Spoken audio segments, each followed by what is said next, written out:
Trying to call home all of my change I spent on you.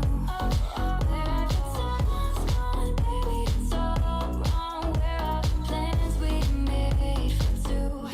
If happy ever after did exist, all those fairy tales are full of it. Yeah, now I'm at a payphone. I'm so into you, I can barely breathe. And all I wanna do is to fall in deep. But closing hard till I cross the line. Yeah. So name a game to play, and I roll the dice. Yeah. Oh baby, look what it started. The temperature's rising, and here is this gonna happen. Been waiting and waiting for you to make a move before we make a move. So baby, come light me up, and maybe I'll let you on a hit. A little bit dangerous, but baby, that's how I want it. A little less conversation and a little more touch my body. 'Cause I'm so into you. Everyone watching us, so baby, let's keep it secret. A little bit scandalous, but baby, don't let them see it. A little less conversation and a little more touch my body. 'Cause I'm so into you. This could take some time. Hey, yeah. I made too many mistakes. Better get this right. Oh baby, look what it started. The temperature's rising and here's this gonna happen. Been waiting and waiting for you to make a move. Before I make a move.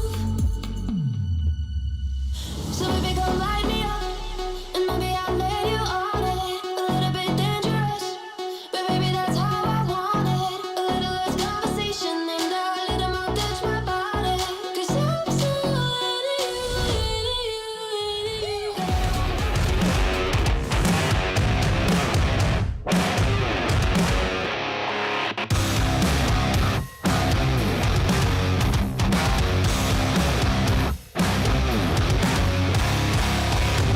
You're paralyzed, breathe your disguise. You feed on the lies that they tell you. Gotta break away from the numbing pain. Succumb to the rage that's inside you. You're hypnotized, demoralized. Believe every lie that they sell you. Start channeling whatever will remains. Discern from what's fiction and what is true.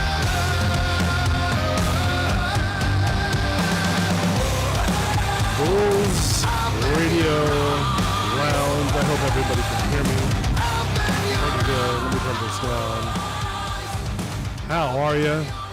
Boy, do I sound like a little bit. Let me turn this down. Haven't done this in a while. Give me a second. There we go. All right. That's a little bit better. How are you? What's going on? Hopefully Matt is on the other side. Oh, I'm here. Oh. It's hard to hear you, though. I'll tell you that. Is it hard? Well, on my end, hopefully live it's not, but it's definitely hard to hear you. Yeah, I can hear you pretty good. You know. All right, cool. So, Well, here we are. I'm waiting on Billy to get in here. We got a special episode today. we do. We have a very special episode. Now, I'm waiting on Florida Dame, right? Dame, yeah, coming in. I texted her earlier and to see if she was still available. All right, well. I'm just gonna tell her just to go ahead and join. Yep. Go ahead Yep. and join when you're ready. Now, there's going to be some rule. And by the way, my name is Bull. If you're just joining us, it's been a very long time. It's been a minute. Yes. And so there's a lot of things that's been going on in the background, a lot of things that, let me just turn this off. A lot of things that have been sort of, happening that had to be taken care of. You're at a loss for words, it seems. No, I'm doing 1,000 different things at one time. So, oh my goodness. Yeah. Well, let's turn that music down so I can hear you better. I did. Okay, perfect. So anyways, I guess on our triumphant review, our comeback, or whatever you want to call it, Matt and I have sort of devised amongst my sort of wanting. Against your wanting. Yeah, because I mean, I don't. Here's the thing. The thing is that we've been talking about this particular subject for a very long time, and it's been a thing, yeah. Yeah, and it's been in the news. That's what we do. We're considered a news source, I guess, basically. Social reload show. So we digest the hot topics in the news, and most of the time, 9 times out of 10, it's like this. It kind of devolves a little bit. So, Matt and I were discussing about possibly doing a debate. I'm not a really big... We are master debaters, after all. We are. Wow. Sorry. Coming in hot. Yeah. Jeez. So, so I was like, well, no, I don't really want to because I don't... The guy that we're debating... and listen... The guy. Act like he's somebody we don't know. All right, listen, the guy is Belly. All right, but here's the thing. So I did. Okay, let me just take it back a little bit. By the way, welcome to the show, Bulls Radio Lounge, YouTube.com. I'm going to probably turn on the phone lines here in a minute. Matt, please remind me to do that. I will. Before we start getting into this topic. hopefully it's not going to be too long of a show. I hope we can get it done in 2 hours. But we will. It's not going to go that long, I don't think. But because there's a couple other things I would like to talk about, like the government has admitted that there's aliens. Yeah, good fucking luck, buddy. So, no, actually, in Congress, there was a guy who said that we have aliens. Hey. So we'll save that for later. But yeah. you are. So. You're crazy. So here's the thing. I'm going to say this right now. Oh, here we go. I'm going to say this right now about that. Mm-hmm. I'm going to be done with it. Yeah. What you got to say? Every other thing the government decides they want to tell us, we're like, they're lying. And now they say something we want them to say, and we're like, yeah, that's probably true. Well, what moment are they like all of a sudden telling us the truth? And why would they be telling us the truth about something they've been lying about for 60 goddamn years? I know. Well, it's a strange story of how that became, to the public ear, and how this guy, and if you... Brother, I'm going to tell you, that music is still playing, and it is distracting. Is it? Hold on. Damn it. I told you to stop playing. Sorry. I was yelling at Sonic there for a minute. What in the world? We have lines crossed somewhere. All right. I got it fixed now. All right. So... No, you don't. No, I just paused it. Yep, well, it's still going. It should be stopping by now. It might be on. Sounds like a pirate song or something. No, it might what? A pirate song. Yeah, you're listening to pirates or something. No pirates. Maybe it's Oh, that's Imagine Dragons. Huh. That's Imagine Dragons. Pain. No, there's nothing playing. That's what I'm saying. Well, I'm telling you, it is. How would I know that? I don't know. I'm psychic. Sorry, psychic. Let me pull up. I don't know. It doesn't. I guess it really doesn't matter because all we're doing is creating dead air at this point. But, but it's pretty distracting. Well, that's what I'm saying. I was going to pull it up on the deal, but anyways, so the Congress had a deal to where they interviewed this guy, and actually 3 people, to where what they would do is they were part of, one guy was actually part of a very high top level secret deal up in there in the Pentagon government, all that jazz. Like he was up there. He was high ranking. You know what I mean? So that's a couple stories I'd like to get to tonight, if possible. I'm still. It still says it's contacting him, but he's saying he's not getting the invite. So let me try again. Just go on to Facebook and just go in there. That's all. He's that's what he's trying to. Yeah, it's like it's acting a fool. I don't know what.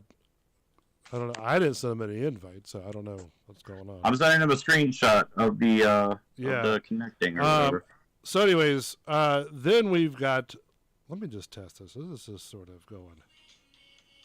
There is. Oh, you know what that is? Oh, Jesus. Hold on. Are you hearing this music now too? Yes. Thank you. Thank God. Okay. I got it fixed. I'm crazy. I got it fixed. Look at you like a boss. It is fixed. So, yeah, like it's just on a delay. Boss. It should be done by now. It is done. Oh yeah. Okay. Fantastic. Yeah.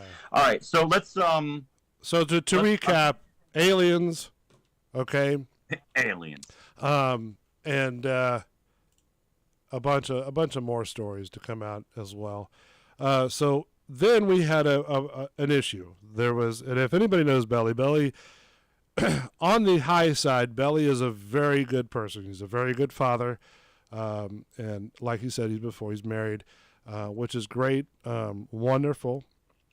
I've hanged out with him before. We've done shows live and stuff like that. Nothing to do with that.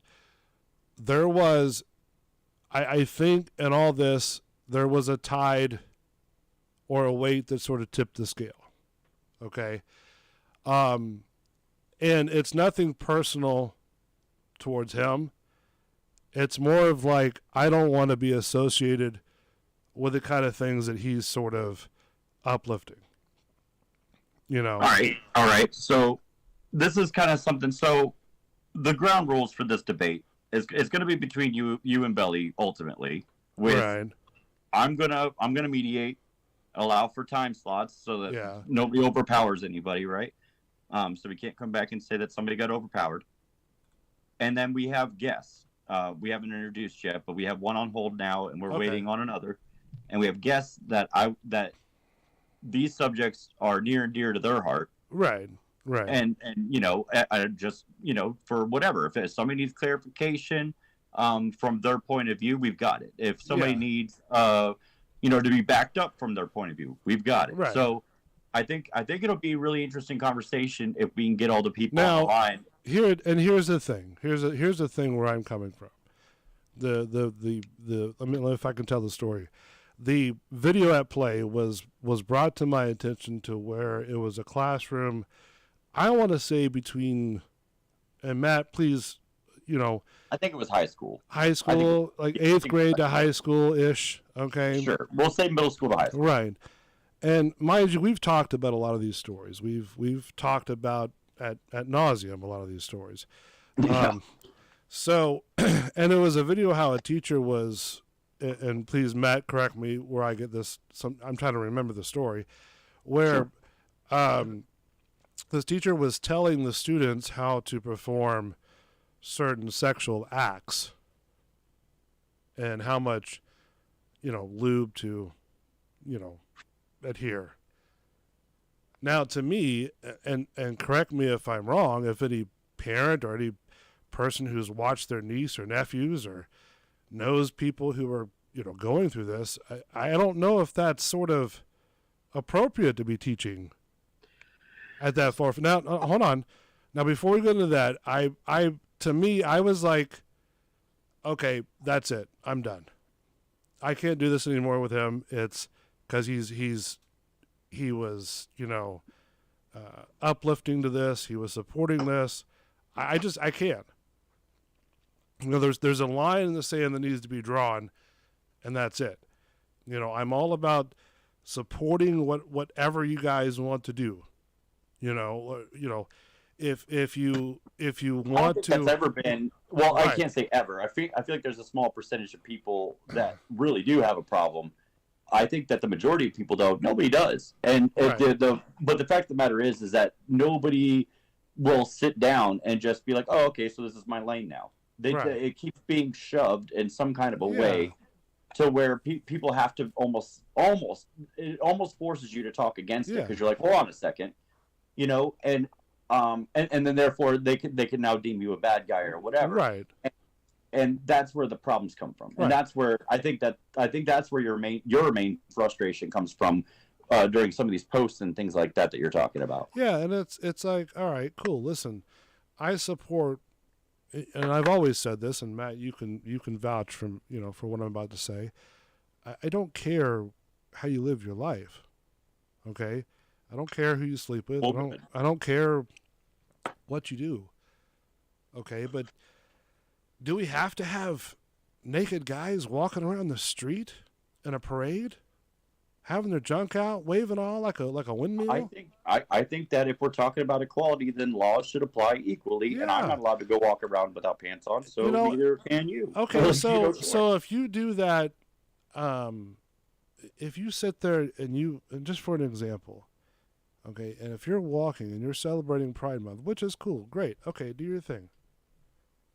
You do you, boo boo. You do you, boo boo. But if you're sitting there and you're actively walking around doing this, and let's say, Matt, let's say you and I as a stunt, we go over there and we flash, a group of soccer moms or whatever, right? What? And they go, hey, that's indecent exposure. It is. But it's okay for a group of 60-year-old guys. Well, how nice was their junk? I mean, where does the line in the sand? Get an award if I walk around without pants. And then there's families who are watching this and stuff like that. And listen, I'm great with whatever you want to do. Great, cool. But do you have to wave it all in the air to show you have pride? Is that what it takes? So, no, obviously not. And when we were kids, and I mean, like, I've gone to many pride parades and stuff like that, and it was not always this way. Like, this has definitely gone a little unhinged lately with the kind of images I'm seeing. But again, we're also being force-fed things. And Right. on both sides. So the left side gets force-fed anti-right side. Right side gets force-fed anti-left side, and whatever that looks like. And we get forced into echo chambers where we're right and you're wrong. And that is the point of this whole thing, I think, is division. If we are fighting our neighbors, we need a revolution, and instead we're going to have a civil war. Right.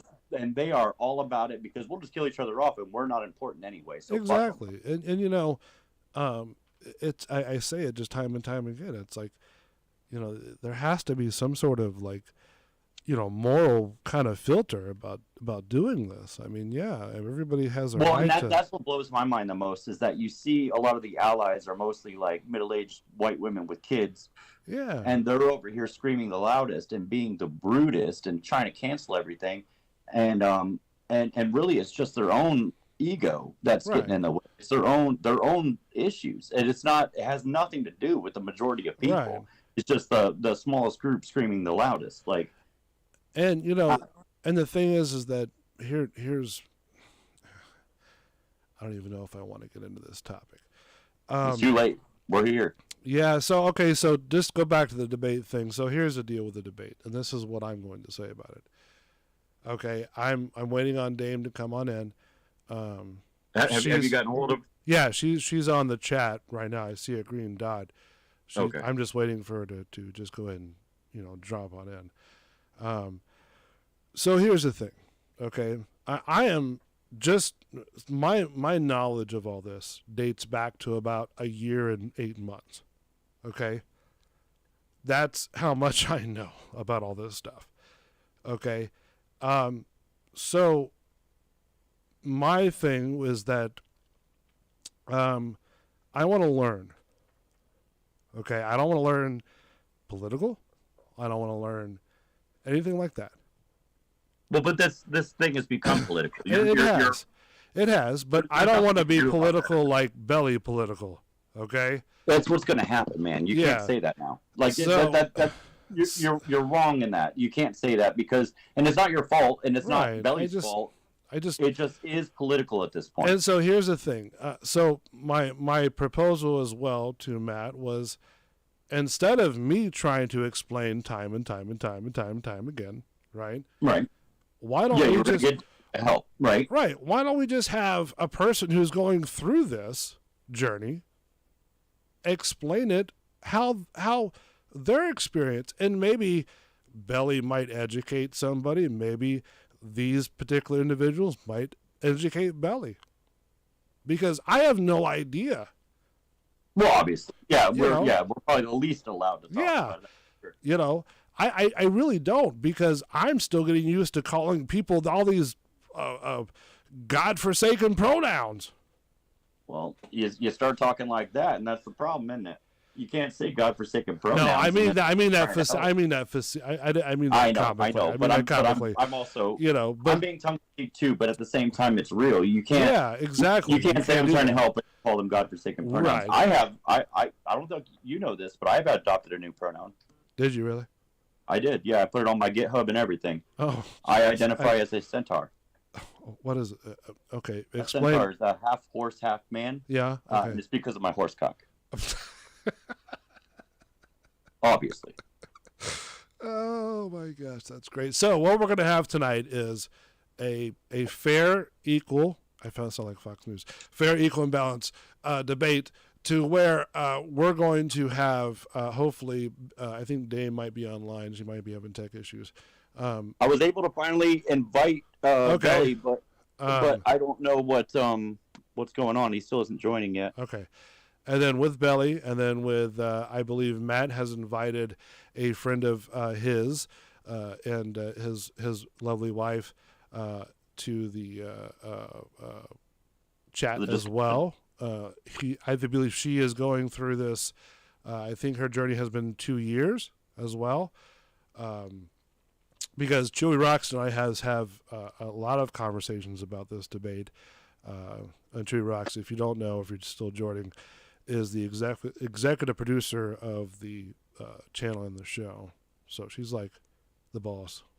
Yeah, the big boss. The big boss.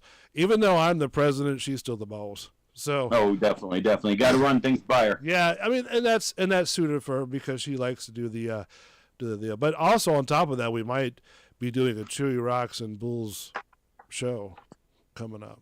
So that'll be interesting. So anyways, we've had a lot of closed doors meetings and stuff like that about this particular subject, and and I'm learning, and that's what I want to do because I don't want to offend people. I really don't. I have no intention of offending anybody.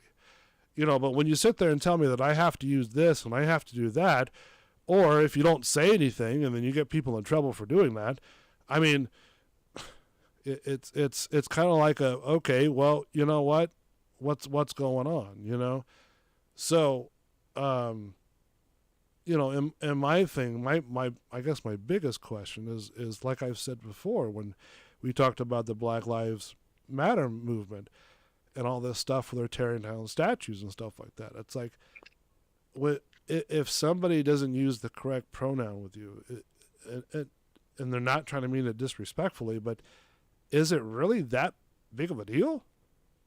Like, does it disrupt your life that much to where you go home and, be really upset? That's, I mean, logically, that's what I mean, I'm sure everybody, including us, Matt the Savior, his friend, and Dame has a lot, and Belly as well has a lot more things to do than worry about what. Oh, so it keeps kicking him. I wonder if it's because you have him blocked. Oh, I don't know. It keeps kicking him out of the message. He's finally being able to join, but he can't join. As soon as he goes in it, he gets knocked right out. Oh. I don't know. He can't. Well, can he join through? Can he join through you? Figure that out, or this ain't happening. Can he join through you? That's what we've been doing, my man. Oh. That's how he got halfway there. But look, he's in. He gets kicked right away. Huh. All right. So on break, we're gonna have to figure that out and unblock his ass or whatever, and then we can actually do this thing because, yeah, that's what's happening.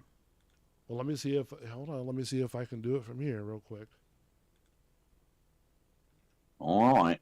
And then maybe anyway. But yeah. So, anyways, we're gonna have a debate with this, and again, master debaters over here. All right. So he's unblocked for now. Oh, and he's not getting kicked. Perfect. All right. So Belly. So here's the thing. Here's the deal. So in pertaining to Matt's rules, because he's going to be the mediator, my official ruling is this: we're going to have a nice, calm, interesting, learning conversation. Right. It definitely should be intelligent. Right. And we're not gonna overtalk. That goes with me too. We're not gonna overtalk anybody. Okay. We're not gonna sit here and try to throw out irregulatory statistics. Okay, because everybody knows everything. Okay, we cannot be naive in this conversation. Okay, we cannot be naive in this conversation. Everybody knows what everybody's deal is. Okay, so let's just have a learning conversation. All right, let's not blame it on the presidents. Let's not blame it on this. Let's not blame it on that. Well, we got to blame it on something. Okay, well, why don't we blame it on logic? Okay, why don't we blame it on? Why don't we try to figure out? Is this what they call gender dysphoria? Oh, there's definitely gender dysphoria. Yeah, that exists. Well, that's what I'm saying. Well, let's try to figure out why. Why are you going down this journey? What led you down this journey? That's the conversation we have to have. We're not therapists, nigga. What are you talking about? I mean, but if we sit there and say we blame Trump or we blame this, we blame that, it's like, really, No. Yeah, obviously, it's not Trump. It's not Biden. It's like, come on, man. It's not about.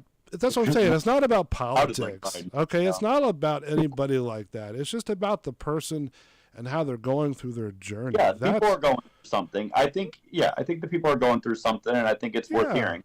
It's like what Matt Walsh said. It's like, instead of trying to cancel people, instead of trying to cancel culture, instead of kind of losing your friends over, these type of things that people support, and really it's about 2% to 5% of people who are just bandwagoning with this stuff, and then he goes, instead of doing all that stuff, what's that? That's an odd figure I'd like to see a stat for. I think it's much higher than that. Well, that's the stuff that I've been hearing throughout the the different videos and stuff like that. That it's and even people that I've talked to that's going through this say the same thing. That is high. But what I'm trying to say is that I think he has truth in what he says. Instead of trying to cancel people and all this other crap, why don't we figure out what's going on upstairs? See, and here we go. This is where the problem comes in. Now, well, I'm not going to get into it, but that's fine. So that's your position. Belly, do we have you? Is he there? Is he listening? Is his mic on? There we go. I'm here. I'm working off a one screen. Oh, Jesus! Wow, turn that down, buddy. You're so a little loud. Belly, I know that you kind of set something up. Oh, geez. Yeah. Do you want to get into that? We can get into. First of all, why don't we introduce our guest? How about that? I was waiting for Dame for that. Okay. Well, I don't know if Dame. I don't know. Let's try Dame one more time. I was going to give you 10 minutes or so or whatever to get that worked out while he was doing his intro. Okay. Because I know he's got something planned, and it's kind of lengthy. Oh, okay. How lengthy are we talking about? We're talking. Yeah, I've already approved it. Oh gosh. All right. So let's. This is Belly, by the way. From, I'm assuming, do you still do Gut Check Live? By the way. No, you don't do that. What do you do now? I haven't done anything in a while, but I have a YouTube channel and TikTok, Belly Uncensored. Are you? So are you still doing Belly Uncensored? I haven't done one in a while. Oh, okay. I'm sure you'll probably get a lot of content out of this one when you do that one. I'm sure of it. Yeah. No hard feelings. All right. So Belly is from Belly Uncensored. You can check him out on TikTok, and you check him out on YouTube, all that jazz. He's a good friend of the show, of the channel. He is. He's been with the channel for a long time. He has. No hard feelings. I mean, hey, I'm going to set it up right if I got to. So for a long time. So this is Belly. He used to be a contributor on this channel, but I don't know. We'll have to see about that one. I argue he's still. So in any case, Belly, thank you for first of all coming to the debate. Actually, well, you proposed this one. I should probably thank myself for coming there, but it's a different story. Thank you for unblocking me. Well, that's yet to be determined. Okay. These are the male I still don't understand it, but I guess we can talk about that at a later date. Well, I mean, I've talked about it ad nauseum. If you haven't heard about it, then I don't know what to tell you, buddy. It hasn't changed since day one. And that's the stance that I've taken since day one. So I don't understand what you don't understand about that conversation. Hey guys, hey. No, I'm just telling the truth. I mean, if you want the truth, I mean, my stance on that video has still stayed the same. Well, let's get off topic. That's getting off this. Well, you brought it up, buddy. So I mean, you actually brought it up. He also said, "Hey, stop." He also said you guys can talk about that at a later time. If we're going to talk over each other, we're going to end this now. I'm dead serious, Paul. All right, so Belly is doing his shows on TikTok and YouTube. So Belly, you have a very lengthy information or statement, I believe, right? I have an opening statement because I prepared this was a debate. Yeah, he wanted to present his opinion. Okay, well, I mean, and then, the floor is yours. Okay, and I don't. Is there a time limit on this stuff, or are we doing like? Yep. You've already done your intro. He's going to do his, and then we can get into a debate. All right, cool. Just give me the go whenever you're ready, Matt. You are ready, my friend. The floor is yours. Thank you, Matt, and thank you, Bull. Thank you to everyone that's listening. So I'm going to spend the next few minutes here talking about this hot button topic lately surrounding transgendered people and the trans movement. It's so hot button that it's even leaked into our world between Bull and myself, as you can kind of hear. Hence why we're here. So for the record, here's my position and what I'm debating for. Transgenderism is normal. Transgenderism should be welcomed and respected in our society. In the next few minutes, I plan to go into why. I requested this format because 1, there's a lot of info on the topic, and 2, I just don't want to be cut off. Bull likes to paint me as woke on this issue, but has never defined woke or given any examples of how I am woke on this issue. If he could do that, that would be a good start to any conversation regarding that particular topic. When it comes to this topic, words like woke and bigot get thrown around too much for my liking. I fully believe that words need to be defined before getting into an in-depth conversation, so everyone is on the same grounding when those words are brought up. The 2 words that are buzzwords for this topic that I've seen brought up regularly, again, are woke and bigot. For the record, here are my definitions to these words.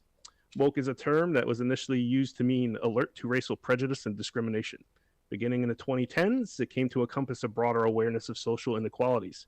That's how I use the word. So if you want to say Belly is woke, using the term above, or the definition above, I would agree with you. I am indeed alert and aware to social inequalities. Since Bull has accused me of being woke multiple times, I would like him to define how he uses it, because it doesn't seem like it's in the context that I described above. Bigot is defined as a person who's obstinately and unreasonably attached to a belief, opinion, or faction, especially one who's prejudiced against or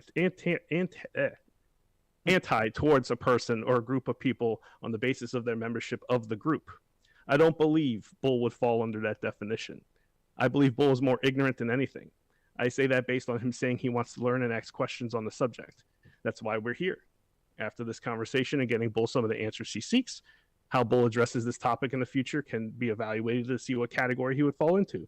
My goal is to make Bull woke, or as I defined it earlier, aware to the subject matter. Everyone seems to have some sort of emotional response when it comes to this topic. We have one side, for the sake of the statement, I will call Group A, having emotional responses, in my opinion. The optics show that for a simple fact that trans people exist. They feel like there's some sort of agenda or takeover influencing children, or had some experience they perceive as negative, or that has influenced their opinion and has closed their mind to any objectivity on the subject. While being emotional is to be human, my goal is to be pragmatic during this open conversation and overall on this topic.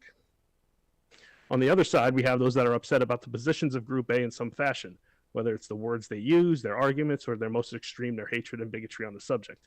Again, I'm not claiming Bull falls into that latter category. I've known him the last 3 or 4 years or so, and I would describe Bull as more ignorant to the topic than anything. Now, people and Bull might take that notion that he's ignorant as an insult, but it's not. Ignorance is defined as having a lack of knowledge on a certain topic. We're all ignorant to something. For me, building a set or prop making would show my ignorance, but that's something Bull excels at. When it comes to transgenderism, Bull's ignorant. With ignorance is an opportunity to learn. Hopefully, Bull listens to the opening and the rest of what I say in this conversation and listens to understand and not just respond. Most discussions like these lead people to talking past one another and listening to respond and not listening to understand. I think a lot of this is sensationalized by where we get our info from the algorithm we get on social media or the actual media sources that we get info from. You get the extremes from both sides. From my experience in life, the truth is not in the extremes. If one person has their side of the story, another has their side, chances are the truth is in the middle. Let me be clear. I'm not extreme on this side. I take a look pragmatically and respond to what others say. I do this to challenge what they believe, clarify their argument, and throw their logic back at them, or poke holes in their epistemology to where they might need to sit back and rehabilitate it. My goal for this debate is to rectify those extremes in some way, whether it be Bull himself or someone that's listening or will listen to this debate. The goal is to get people to think of things they've never thought of before and live outside their own bubble that they've created for themselves. Anyone who's listened to any of the broadcasts on Bull's Radio Lounge that I've been a part of in the last 3 or 4 years, or any of my avenues of communication, such as Belly Uncensored on YouTube or my TikTok page, please follow at BellyUC, knows that I take a more liberal stance. I want to make it clear that this won't be a kumbaya from my side of the argument, as I will correct a particular take the more liberal side says on this topic, myself included at one point. As people should, the more I learned about the topic, my positions changed, and that's the goal we all should strive for. I want to learn as much as I can and know the facts and the truth. I want people to believe as many true things as possible and not believe as many false things as possible. The only way to do that is to challenge yourself and others' positions. It's not psychoanalyzing, as Bull has said multiple times. It's challenging your worldview and epistemology. Having those challenges help us determining if our worldview or opinion on any subject is sound and grounded in reason. We do that by asking questions and make sure our epistemology is sound. For those in the audience that never heard of that term before, epistemology is the investigation of what distinguishes justified belief from opinion, or simply our theory of knowledge. With all that said, the main issue are those that deny transgenderism, people that use right-wing talking points. This includes Bull. While he might have said all the examples I'm about to give, he has indulged in some of these. Things like people can say there are over 100 genders, or anyone can identify as a tree, stuff like that. It's a deliberate caricature of reality peddled by right-wing commenters, such as those Bull frequently subscribes to. These do include Matt Walsh and Ben Shapiro. One could also argue that Bull has also entered into this category. How do I back that claim? In different ways. The messages I've received after appearing on the Social Reload show asking me if Bull's a bigot, I've always replied, no, not at all. He's just ignorant. I also back the claim by inviting you to listen to some of the shows on Bull's Radio Lounge. Search on youtube.com. There's a plug that I've always and consistently done even after leaving the channel since late 2022 and pretty much all of 2023. Their most popular tactic, Bull included, is asking, what is a woman? I could give an answer to this, but Bull won't accept it. This is due in part to a presupposition that Bull already has in his head as to what the answer to that question is. In a fair conversation, Bull can ask that question, but he himself would have to answer it as well. And based on the groundwork I laid out above, we discuss those definitions, then come to a mutual understanding for the sake of the conversation. Let's take a second to acknowledge the problem that we have and how ambiguous our language that we use is. It is a fact that sex and gender are two different words that speak to two separate things. Bull likes to ask about the science, about what science says about males given birth, and mischaracterizes people's arguments and attempts to use science as a crutch for his emotional response on the topic. He has done this to me multiple times. If he wants to use science so badly, I will acquiesce. Science gives us the best answer to a question based on the evidence. Science has never and will never give proclamations of truth. As we get more evidence, the best answer can and likely will change. This truth is the main reason why so many people had issues with COVID during the pandemic. It's because they're ignorant to science and what the goal of science is. There's that word again, ignorant. Sex is based on chromosomes. Nearly all humans have two sex chromosomes in our somatic cells. If XX, you're a biological female. If XY, you're biological male. Of course, there are exceptions in intersex people. I mention intersex people because it's important to understand that population. While being a very small percentage of people, it is a percentage of people and they are real. Intersex is considered a third sex. So when those that only say there are only two sexes, they get that incorrect off the jump. If you don't get sex correct, how are you credible when it comes to gender? Gender is different from sex. Gender is biological. I will repeat that. Gender is biological. Gender is a neurochemical construct, meaning that it's genetic in basis, but it's not determined by the sex chromosomes. To say that it's more complicated than sex is an understatement. As with many things in science, those that research these things for a living are still studying to understand the biological basis of gender identity. One thing that is certain, and people need to deal with, is that human psychology is complex. Thoughts and feelings from chemicals come from our brain. Each individual person has a neurochemical profile that molds how we think and feel. Part of that profile is gender identity. Another example of this is that people usually agree is love. Love is just chemicals in your brain shooting off. Again, if that is the best explanation we have for love, then why is gender identity different? Now, 99 to 99.9% of people are cisgender. Cisgender isn't a boogeyman word to those that think, like both sides of the argument say it is. Cis is a Latin prefix for same. It's been around for years. So if you're cisgender, you identify in the gender as your biological sex. Trans means opposite. While a small percentage, that percentage equates to millions of people around the world. Back to the language we use. We use terms man and woman and male, female to describe both sex and gender. This is where confusion happens when we insist that one of those terms has to encapsulate both sex and gender. So when people like Bull ask the question, what is a woman, looking for a simple answer, they're mistaken. The true answer requires you to get into genetics and neurobiology. Those types of retorts frustrate those that think like Bull because their attempt at that gotcha question falls flat on its face. So when you say that a man can just choose to be a woman, or if you have been corrected multiple times misgendering someone and continue to do it, it is offensive to some people and it can be offensive to others. The person being offensive or that misgendered others have the actual issue, not the transgendered person. The issue that those that are misgendered have is their reaction to the offensive comments. We cannot control how someone reacts to something they find offensive. We can only correct our behavior if we offend someone if we choose to. For example, excuse me, Matt the Savior and I have consistently poked the Bull for being a conspiracy theorist. We did it so much on one show that Bull texted me personally after the show to ask if I stop, as it grows tiresome to him and can stress him out. I personally didn't agree with his assessment internally, but I am not the mind police and cannot tell Bull what he feels or doesn't feel. To the best of my knowledge, poking Bull as a conspiracy theorist stopped. This is out of respect because Bull found something offensive. It is the same concept as Bull misgendering someone. If I took Bull's approach, I could say that he's impeding my freedom of speech, like he said about certain situations. Falsely, if I'm being frank about it. But I didn't because of self-recognition that my behavior caused the issue. So it was my place to modify the behavior to correct the issue. They say history repeats itself, and indeed it does. This issue is similar to the issue with homosexuality in the 80s. The thought process back then used to say that homosexuals are just demons or Satan, and being hetero is the only way people truly are. Another example is left-handed people.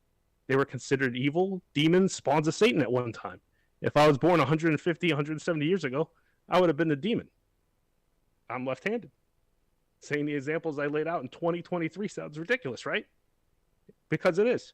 As a society, we understand and accept homosexuality and other sexualities more as we learn and understand it more scientifically throughout the years. The same will eventually happen with the transgender community. It won't be on my or Bull's generation, but as our children get older and have children of their own, and we understand more about humans' neurochemical constructs, it will be more easily understood and the result accepted. This is because it undeniably exists. It's the natural progression of social evolution. Nearly every binary has been shown to be a spectrum. Some examples, you got neurotypical people, neurodivergent people, autism spectrum disorder scale, and with sexuality, the Kinsey scale. It is a fact, no matter how uncomfortable it might make someone like my debate opponent feel. Facts over feelings is the saying that fits here. Excuse me. Society will always shift until our language and our public policies accurately reflect human nature, not the bubble many people live in, Bull included. Now, as promised, people on my side of the aisle get to have gotten things wrong too. I include myself in this. I have been on record as saying gender is a social construct. That's incorrect. I was incorrect. I was wrong. Gender is biological. Society cannot turn you trans, just as society cannot turn you gay. Gender roles are a social construct, that all men must do this and all women must do that. Examples of men go to work and women stay at home with the children and cook. If we were being honest, gender roles actually died out once humans stopped being a hunting-gathering society. It's only persisted due to deeply rooted misogyny and the thought that women should be a man's property. This dates back to early Christianity and is clear in the Bible, where many in this country get their morals from. I can go into that, but not today. That's a debate for another day that I also would love to have. Now, being a transgender person doesn't change your biological sex. Chromosomes do not change. So when my opponent is intellectually dishonest in saying that he will talk and engage with someone when a biological male can give birth, one could perceive him as being a bigot with a closed mind. That isn't my position. Again, Bull is ignorant to how all this works, and in my opinion, he needs to study up more and actually listen to what others say and about the subject before holding a firm position. One could argue that Bull is so closed-minded to actually have an honest conversation that this is a defense mechanism to not have to engage in conversations that, frankly, he needs to. We respect transgendered people by identifying them, and rightfully so, because most of us have determined it's appropriate to respect their gender identity over their biological sex as a linguistic formality. If one sex is male and they identify as female, it's a common courtesy to address them as they wish. By not doing so, you're showing you have the problem, not the transgendered individual. Finally, Bull has made comments on different topics, including this one about protecting children. One of those things that he has expressed is protecting them from indoctrination. I will go on record and say teaching children about ideals and realities of this world, even those you may not disagree with, is not indoctrination. Teaching them only ideas you agree with is the very definition of indoctrination. In closing, transgenderism is normal. Treating them as if they are not is not normal. Thank you. Well said. I think that this would be a good time maybe to introduce a guest if we're not going to get Dame. What do you think, Bull? Yeah, I think for one, this is why I blocked you. Whoa, hey. No. If we're gonna be honest, because I listened to the whole thing, and here's the deal. Okay, you're painting this picture of me as this whole I'm the worst person in the world. No, I didn't say that. Hold on, no. Shut up. Okay. All right, listen. Stop. I am. Man, Bella. Bull. Hold on.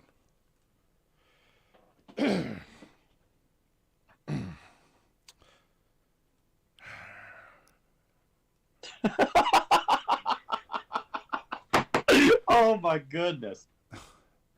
No, because listen, even what if I wanted to say what I wanted to say, Say it. it's not going to matter because, you know, I don't understand anything I said in there that was painting. and you as a won't, terrible and you person. won't, and you won't because you're proud, and you're proud of your little speech, and you're proud of what you've said, and that's not who I am. Because again, you have completely ad nauseum forgotten about what my wanting to know is. I used all examples of what you've said on air, and you can Okay, always listen, roll back to listen.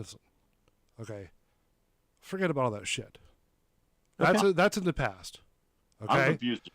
that's in the. I am too, Matt, to be honest. Of course, you guys are. That's. Well, you guys. I'm trying to understand. What exactly did I say? Listen, I'm not going to go. Painted you I'm as not. a Listen, I'm not going to go through it again. Okay, you've made your point. Okay, I'm just going to call the college that I went to medical school with, and ask for my money back, because apparently they're all wrong. And I'm gonna talk to some of my doctor friends and try to convince them that they're all wrong as well, because apparently everybody is right, whatever ideology that you believe in, and it doesn't matter. What ideology did I give? I don't understand. It doesn't. See, that's what I'm saying. You're not listening. I'm listening. This whole Go thing. ahead. This whole thing. Bill. And please, the person who is on hold, please forgive me, okay, if I say this. And I'm not trying to be rude or mean, okay. This this whole thing has to do. Okay, okay, all right. Ugh, wow, you Belly, you really did say a lot, and you really did paint me this picture that I'm just this I don't think you. horrible. No. Horrible. Let's person. get Matt. Let's get Matt's opinion since he's No. I'm not talking to you. biased. Listen, buddy. I'm talking to you. And I'm telling you. No. I'm talking to you because you know what you wrote, and you know what you wanted to put in there. Okay. There was a couple of times where I wanted to play this. Wow. Okay, because I thought I put you up on a better class than that, and then you sat there and you shot me in the foot quite a few times. No, you didn't. Wow. You were wrong. I would like a couple of examples, and then we can get into it. All right. You're being very vague. What's the retort? If you have an issue, or if you think he has an issue, I don't have an issue. I don't. I'm deflated at this point. I don't have an issue, because and here's why. It's like I've said before ad nauseum. I don't give a shit about what you want to call yourself. I don't care. Okay. So are you? No. Here's the thing. My thing is this. Okay. And again, I'll repeat it ad nauseum. The only thing that I would like to know is how you got to this journey. That's all. That's it. That's that period. Nothing else. What are you talking about? I just want to know how you got there, how you started to do this. What made you do this? I don't care about what you want to call yourself, because listen, I'll have respect for you and I will do it. Okay, it might take a little bit of time for me to get used to it, because again, most people in this world think that that's, taking away your First Amendment right of free speech. Okay, but here's the thing. Okay, I just want to know how you got there. I'm not worried about 98% of what you just said. That's not even me. And I've said this before. Okay? I think I quite often in that whole thing said, I don't think of this of Bull. Yes. My main thing is Bull's ignorant. But the whole thing that you painted this picture, like, I'm just this horrible person. And you've missed this whole point of what I just said. All I want to know is the psychology of it. How did you get here? That's what I want to know. Okay, what you painted like missed the whole neurochemical thing I mentioned. No, I want to hear it. No. I want to hear it from an actual person going through this, not from you. What the fuck? Because you're not going through. Are you going through this? Are you going down this journey? Me personally, no. Okay, so then how do you know? Okay, how do you know all this stuff? He was spouting facts that he's gotten from studying and research. Okay, and how much research have you done? Have you just done it in like the last 5 years? Have you done polls? Have you done surveys? How many people have you interviewed? Wow. You're getting very heated over stuff I did not say. No, I'm asking you, how did you get your data? He looked it up. I researched. Okay, did you interview people? I have personal friends that are transgender. Okay, all right. So here's the thing, buddy. I would like you to debate somebody that's actually going through this, because obviously I'm such a caveman and I can't get with the times, according to you. So I would like this friend of Matt, and apologize, my friend. I'm very respectful, so I apologize if I mess up, because I know in my caveman brain that I'm just a whatever. You're taking this way. So here's what I would like to do, because Dame is obviously not be able to come on right now. Matt, please introduce your friend, okay? And I would like. I don't know who this person is. I'm sorry. Right. I'd be happy to introduce them. Okay, I didn't get the background on this person, so that's fine. So I have a friend. Right. That this journey is something that they've gone through, that they're going through, that is near and dear to their heart, and they wanted to be in on the conversation so that they could maybe help with any misinformation that might happen, or just give their 2 cents, or maybe even just listen. I'm really not even sure at this point. The conversation's gone so sideways. I have no idea what they're gonna be getting into. But if you'd like to talk, Justice, the floor is yours. Hello, how are y'all? Justice, how are you? Hi, Justice, how are you? Very great this evening. Bull, welcome to the show, the Social Reload show. Again, my apologies if I have offended you in my commentary. This conversation is a very hot topic in the world. Just to let you know, I've been doing radio for a long time.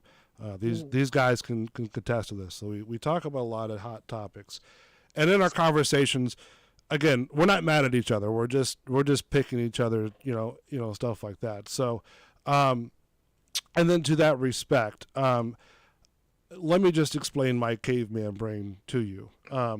I don't know a lot. Like I said, I've only been introduced to this subject for about a year and a half, a year and 8 months or so. So I'm very young in this subject. Okay. I've talked like the lady that we're going to have on tonight as well. Her name is Dame. She's been going through this process for 16 years. And we've talked, for about an hour and a half about the same subject and stuff like that. In fact, she's going to have a show right here on this channel here soon, and stuff like that. So, and I think that's helpful. And she's willing to answer any question that anybody has, whether it's good or bad. It doesn't make a difference. So, and like I said, I have no problem of what anybody does in their private life. I have no problem with that. No big deal. Okay. Much respect for everybody. The problem that I have is just if there's kids involved. That's the only problem. So, but by all means, the floor is yours. Welcome to the show. Thank you. So, like, what exactly am I gonna be, or what do you want me to answer at least? Well, so because... do you have any comments necessarily on anything that's been said? Do you want to clarify anything? Why don't we start with this, Matt? Why don't you go ahead and just introduce yourself, and then tell us your story, like how you got to, how you were going down this journey, like what brought you to this point. Okay. So my name is Justice. I'm 21 years old. I actually work with Matt's wife, so that's how I kind of was introduced to y'all. So I've only been going down this journey for about 2 years now. Originally, it started when, from a young age, I've been told that from a young age, I gravitated more towards the feminine side. I would always prefer to dress up in the princess dresses and the high heels and play with makeup rather than the trucks and the cars that the other boys wanted to play with, as much as my father wanted me to play with all that kind of stuff. My mom kind of let me roam free, But it's always kind of been a subject. I denied for the longest time that it was even a possibility because growing up, I was always taught that that's kind of bad, that's not allowed. And so I was even afraid to, date men for the longest time. As a male figure still, because of that reason. Right. Did it cause some kind of I don't know, I guess emotional distress or so? Yeah, for sure. For the longest time when I was being secretive about it, I kind of was eating away the possibility that my family was going to find out. Only a few people knew. And this is back earlier 2000s when people were still kind of closed off to the idea that this is okay. And I was middle school. So people would hold it against you. Oh, if you don't do this, this, and this, I'm going to tell everybody your secret. And right. At that time, you're going to get beat up. These kids don't. Yeah, kids can be cruel at times. I mean, especially in that age group. Now, Justice, I want to sort of clarify something with you as well. First of all, just if I may be respectful, could I ask what your pronouns are? I currently refer she, her. Yeah. She, her. Okay. So if I do, if please understand that I'm not trying to. Okay. Again, I'm still getting used to it. Anyways. So, are you okay with asking sort of, kind of personal questions or tough questions? Is that okay? Oh, absolutely. I was about to actually get to that point. In high school, I prided myself on being an educator, so I actually answered questions for the teachers, had a whole seminar after school, answering whatever questions that they possibly needed as best I could. Great, fantastic. And so, if I may, Matt, ask a couple just sort of basic questions, just because I went to medical school. I don't know if Matt told you he went as well. We were both part of the same school, and they both taught the same thing, and so on and so forth with doctors and and so forth and stuff like that. Now, if I may ask this question respectfully, okay, to you, are you a male or female? As in biologically, or do you identity-wise? Do you have male organs or female organs? If you're asking if I have a penis, I do. Unfortunately. Okay. No. I want to be respectful. That's in radio. In radio, we have to sort of ask me if I have a penis. I apologize. No. It's okay. It's okay because I'm still getting used to it. Because in radio, we were taught to sort of. Would you like to know if I have a penis? Matt, do you have a penis? How to be sure? I don't know. We'd have to do a challenge on that one. So you're transitioning from male to female, correct? Yes. Okay. All right. So now my next question to you, because, and again, I want to be respectful, because in my medical brain, this is the stories that we've been hearing are people are saying that, and this is the same talk that I had with Dame as well, which is also transitioning.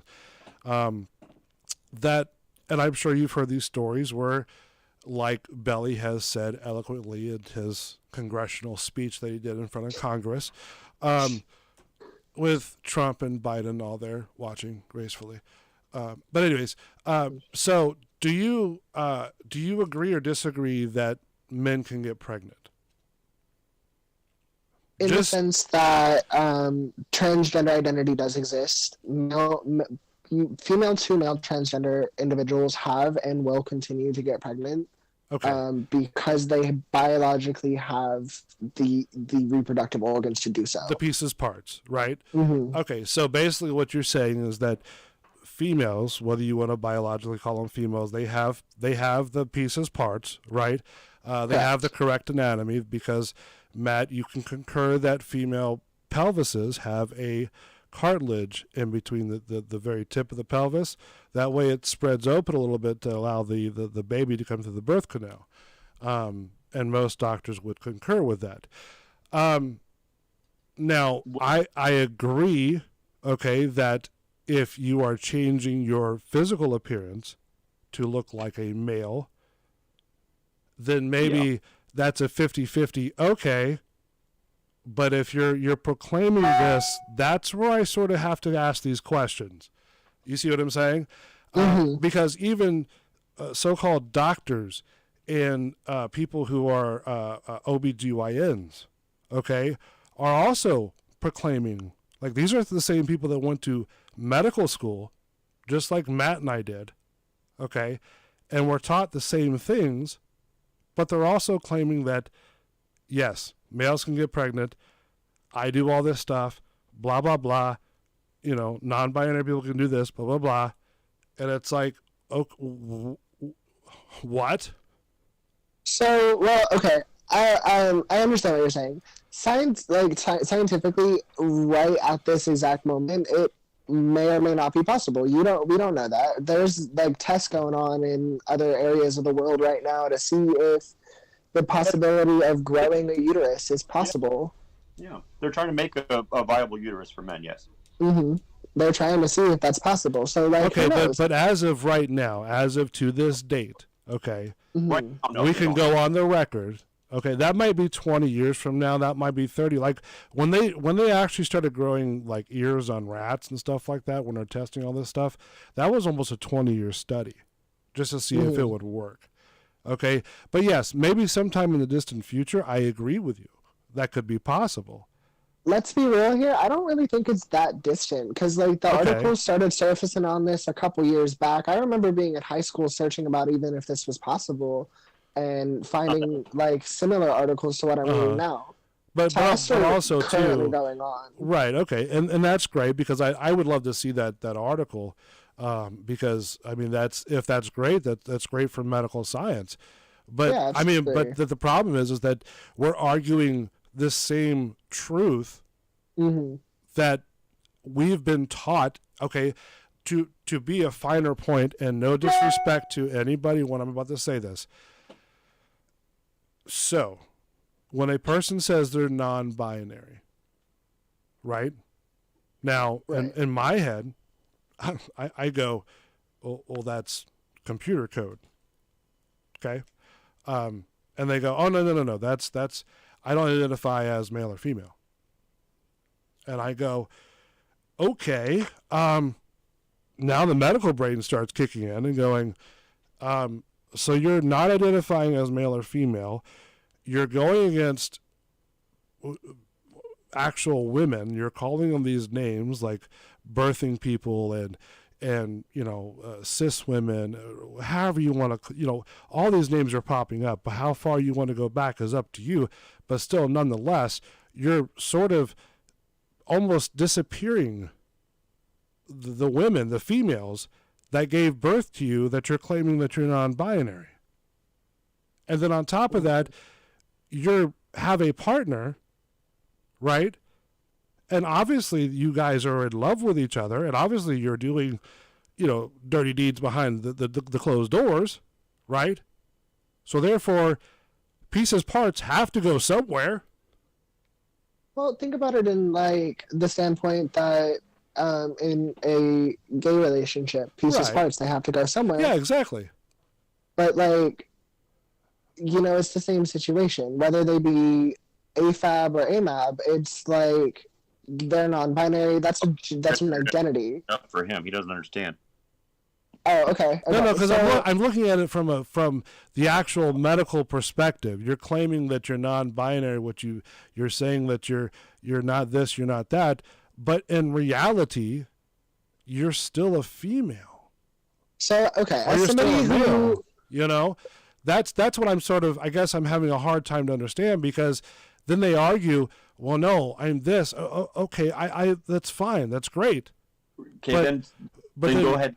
That so, what is the problem with saying that? If that's somebody's preference. If they want to be called that. No. It's not that I'm having a hard. I'm not saying that I'm upset about it at all. Okay. No, I know. I'm saying like, okay, well. In my mind, I'm curious. Like my caveman brain goes to curious mode and goes, okay, well then, how are you telling me that I'm wrong for saying this? No, saying you're considerate for not appeasing somebody's preference or whatever. However you want to classify. What I'm saying is that how are you telling me that I'm wrong because I'm asking questions like we're doing now? Okay. Right. Yeah. This is fine. Right. Right. Like we're doing now, and respectively, I'm asking questions. Because then my next question would be, and then Justice, please, if you'd like to chime in on this one, because I've had this situation before from an adult, okay, that actually nodded their head at the time.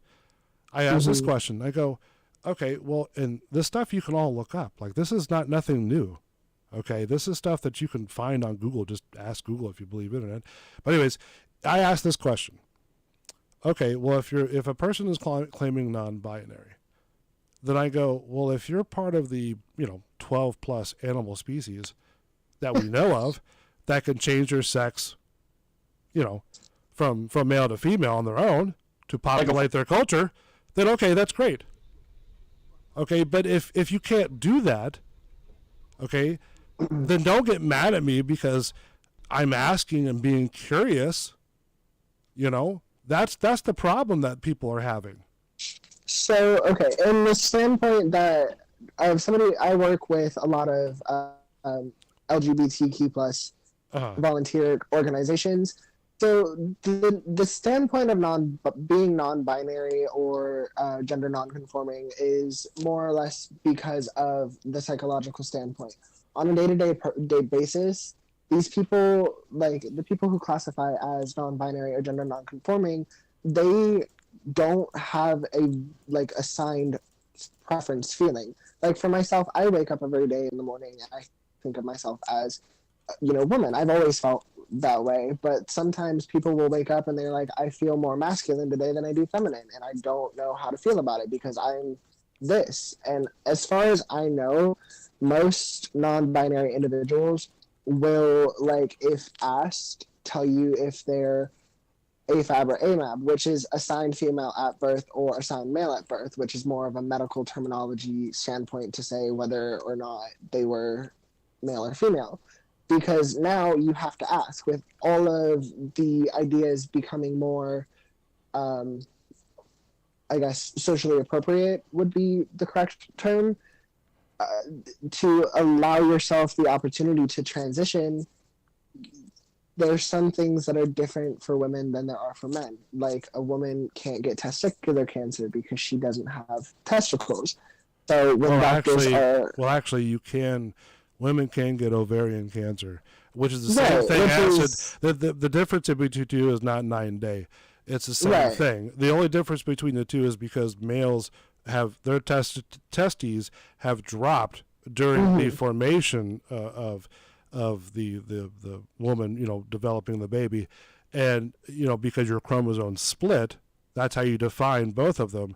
But yes, to answer your question or to answer your statement, both male and female can get cancers on. They're just classified different things. Right, that's what I'm referring to. That's what the doctors will use the AFAB AMAB scale, because I could go to a doctor's office right now, and based off of my physical appearance, and Matt can attest, I look very feminine, and most people don't really have an idea until I introduce myself as transgender that I am transgender. It's Right. more or less like these doctors can look at me and classify me as a female, but like they would need to know, yes, I do have these chromosomes. So if you're running certain tests, it might come back different.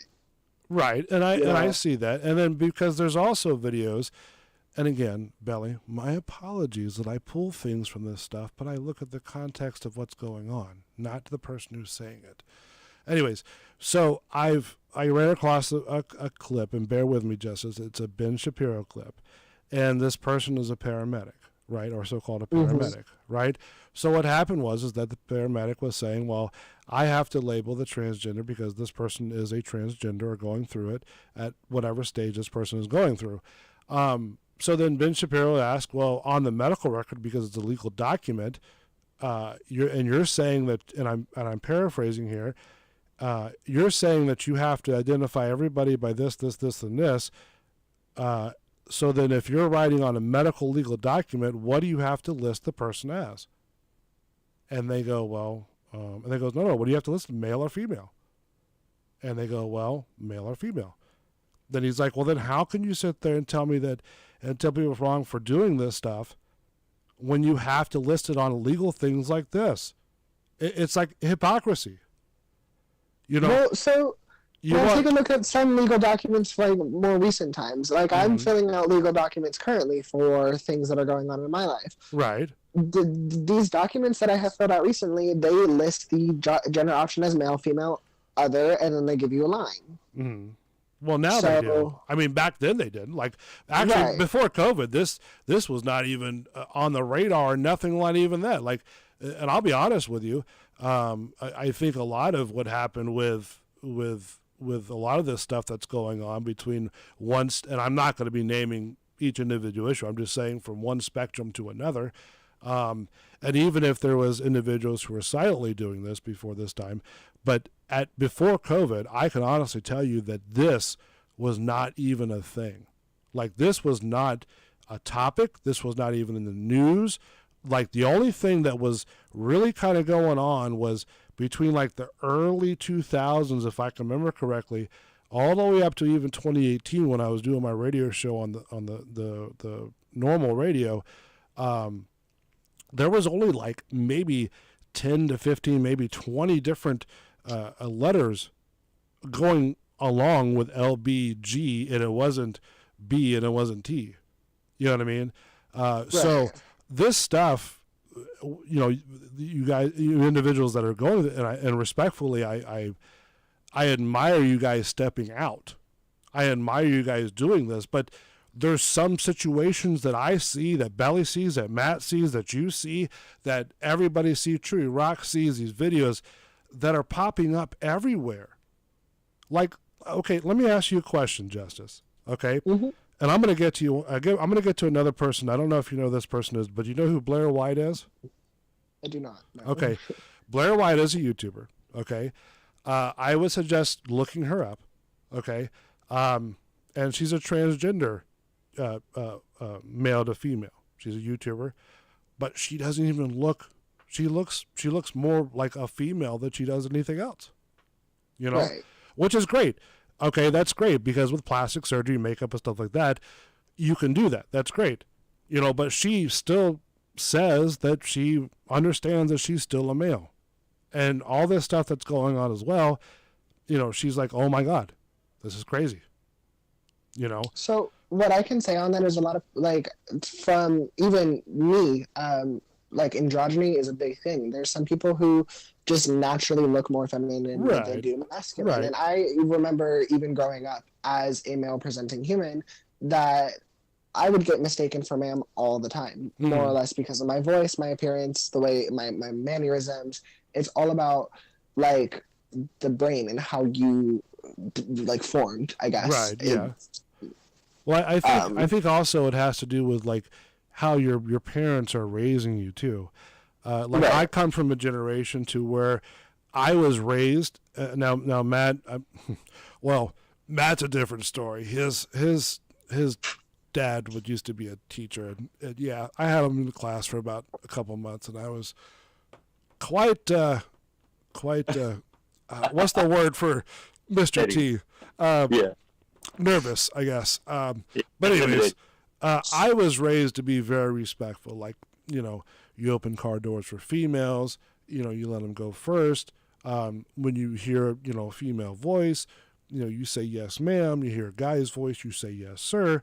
And even back then, Belly is right in his congressional statement opening with, you know, all these people, that in the early 2000s, and even before that, because maybe it didn't, you know, become the light, you know, back then, you did have 3 different, quote, unquote, let's just say sexes, okay? You had male, female, and you had a very small percentage of what they called transgender.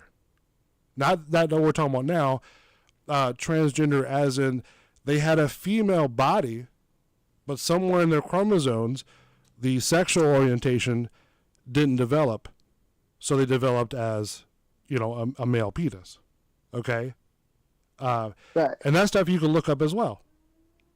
Now, when you had, you know, guys who would dress up as females, you would call them drag queens. Right? And they would be very civil people, most of them. You know?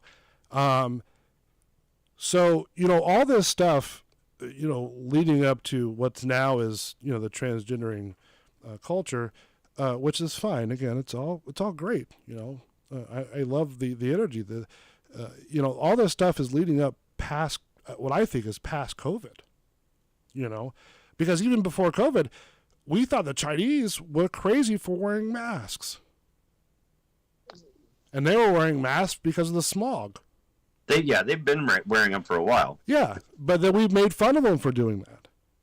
And that was before COVID.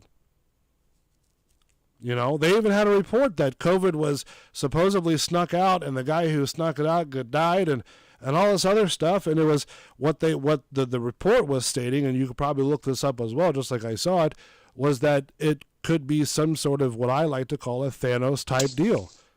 They wanted to get rid of some of the population. That's what's been going on now. I mean, you know, the main thing is that if you're, and Justice, you know, please forgive me if I do, I'm not trying to disrespect, but the thing is that if people are going through this stuff, you know, people everybody needs to understand, okay? Because it's not about, like, and I'll tell you, Justice, I was, oh man, how should I do this?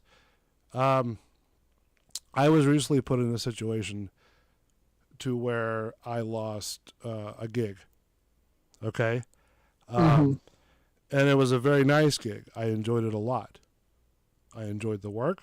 I enjoyed the hard work. In fact, a lot of the shows were canceled because of my due diligence to do what I can do for the company. And it's a local company, right? I was accused of not using proper pronouns. Now, mind you, all that being said, there were a couple of people in this particular department that obviously they were guys, you know, and they had the mascara on and the, you know, all the, you know, the long hair and the body habitus of a guy and, you know, stuff like that. I mean, you could tell it was a guy. You know what I mean?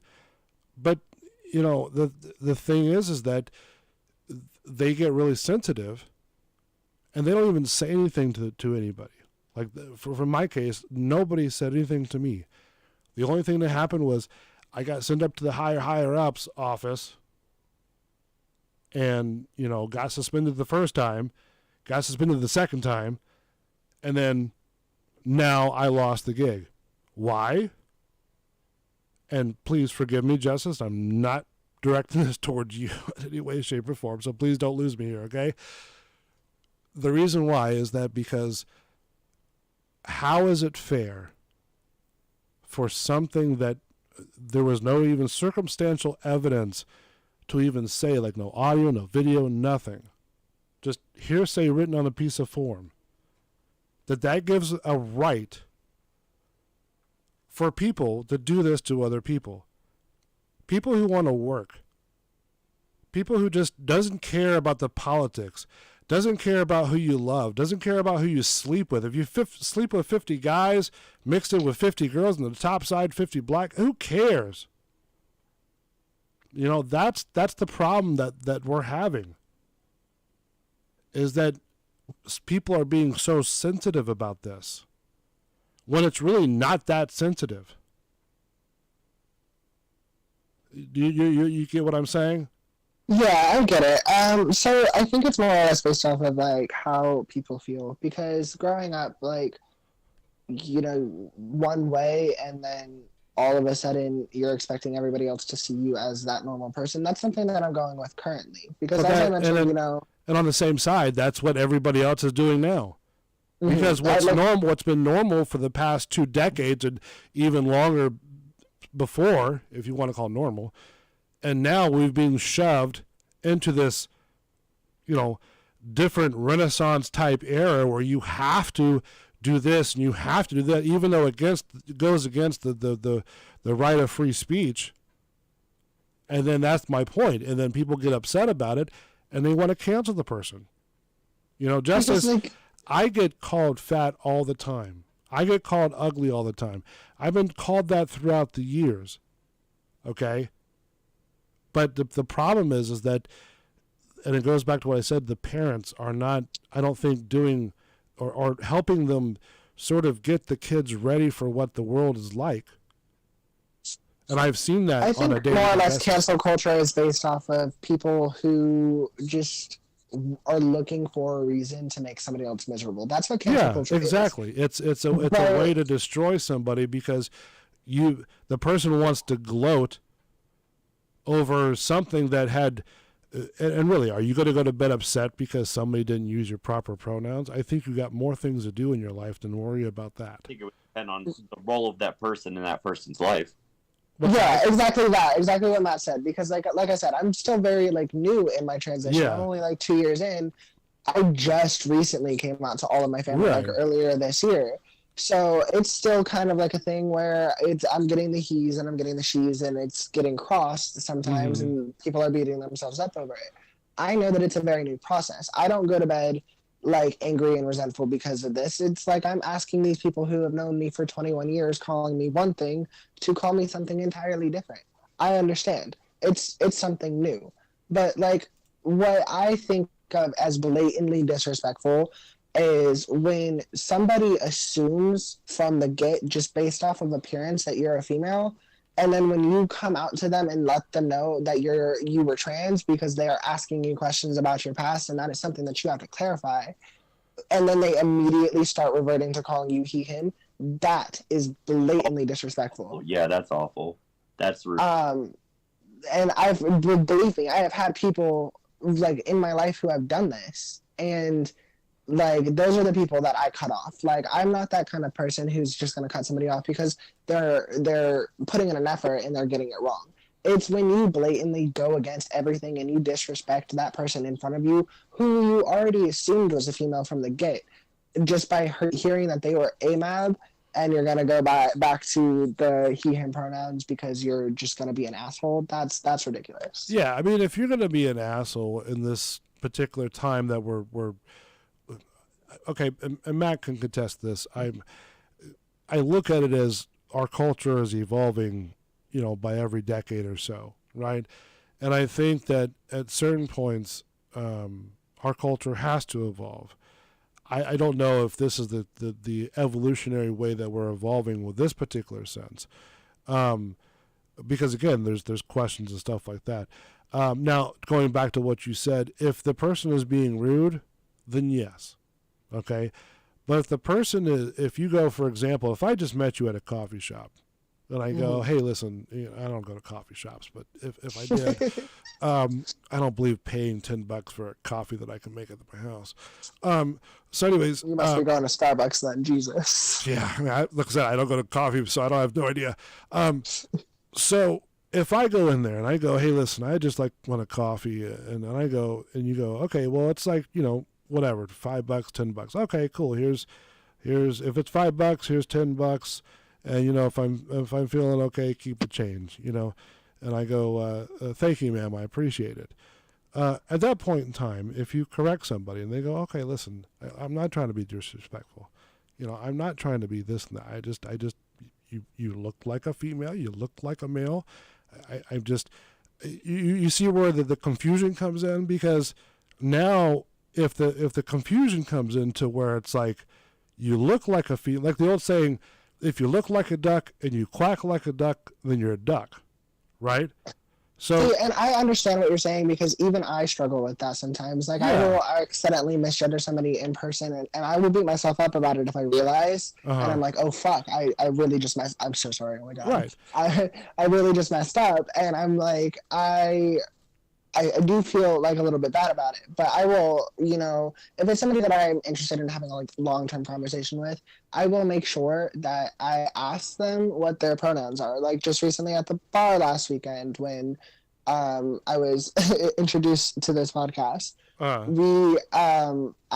met, a couple individuals. One of them identified as non-binary, which meant that they went by the they, them pronouns. And I asked them that from the get-go. And, other people identify, they ask pronouns. It's just kind of like a respect thing if you're interested in making friends with somebody. At a coffee shop, I understand it's based off of appearance. You're going to mess up. And if they correct you, that's when you kind of take that action. It's like, yeah, I understand. I see you. I'm going to, identify you as this and that. But I probably won't ever see you again. So it's not something that I have to. Well, and you speak for yourself, which is honorable, because a lot of times I ask for people to do what's called burden of proof, right? And this is where I ask Belly that, when he does his stuff, is because now if you're going to speak upon, like most of these people, when I say this, and I don't have any data to back it up, I've just been, listening and doing some research that I've been finding, again, off the internet. But a lot of these people are just, bandwagoners are trying to jump on for a cause, because people know this stuff. People know, male, female. They know all this stuff. They know exactly what. The biggest thing that I hear is that males can get periods, and I'm going, what?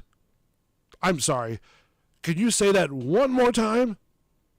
And they go, males can get periods. And I go, like actual physical males can get periods? And I go, yeah. And I look it up and I see a guy clenching over on the bed claiming that he can get periods. And I got another guy on there going, yeah, we get period, pains too. And I go, wait, hold on for a second. Yeah, what? At what part of your body orifice that you're bleeding blood? Because that's what a period is.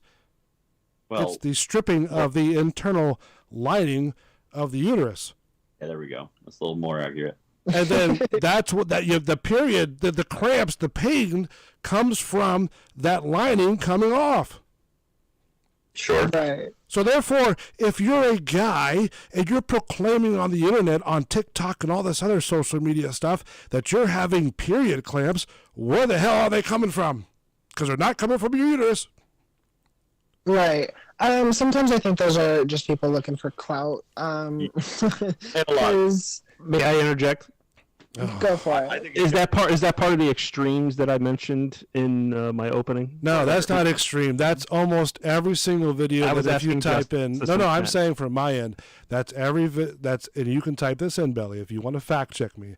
That's every single video that I have seen on YouTube dealing with these type of subjects. It's these people that come out and proclaim this stuff because you have extremes. No. It's just every day. You go on the TikTok and you type in that stuff, and you'll see all the videos on there too. Well, if you search something or you're seeking something out, you're going to find it. Well, of course. Well, that's the whole point. That's the you're whole seeking point. it out. But aren't you researching it on the internet too? That's the whole point of researching it, buddy, is to find the stuff that you need. Hey, Matt, can I get a word in here, man? Yeah, go for it. So yeah, let's let him get a word in edge. Jesus Christ! Like I said, there are extremes, and if you're searching this stuff out, you're searching for those extremes, and you're being influenced by those extremes. Agreed. like I mentioned in my opening, where the avenues that you take in your algorithm decide a lot of what your bias is. So what you're doing, you just sideswiped what the conversation was. Okay, no, I didn't at all. It's the person taking it personal. It's not about doing extreme. It's someone or being nothing extreme. No. Because if it's extreme, then why is it? Why is the news broadcasting? Why is it all these outlets? Why is YouTube? Why is Twitter? Why is TikTok? Why is Facebook? All that stuff. Why are they? I can record whatever on YouTube and TikTok. And Okay, put it but on still, there. that doesn't defeat the fact that males cannot get pregnant. No matter what capacity you're looking at, it does not defeat that fact. Biological males cannot get pregnant. Here we go. Correct. A male is a male is a male. So you just proved my point. If you have a penis if you have a penis and you have testicles, you are a male. A biological male. Hey. Like I just said. And if you can get blood type from them, then you can have and you show the proper chromosomes, you are a male, buddy. So you can't I just said that. A biological male. Okay, you can biological. Listen, you can classify the wording and the verbiage however you want to do it. But when you get down to the bottom of the barrel, at the end of the day, it doesn't make a difference because it's still going to prove the same thing. The same thing that medical science, whatever you want to call it, that came from the sky and said that, hey, there's a male and a female, it's still going to be the same thing. So no matter how however you justify it, buddy, that's fine. Sex is different than gender. You just showed that you didn't listen to a fucking word I said. No, because a lot of it I was vomiting because you put me in a bad light, asshole. No, I didn't at all. Okay, let's ask Matt and Justice.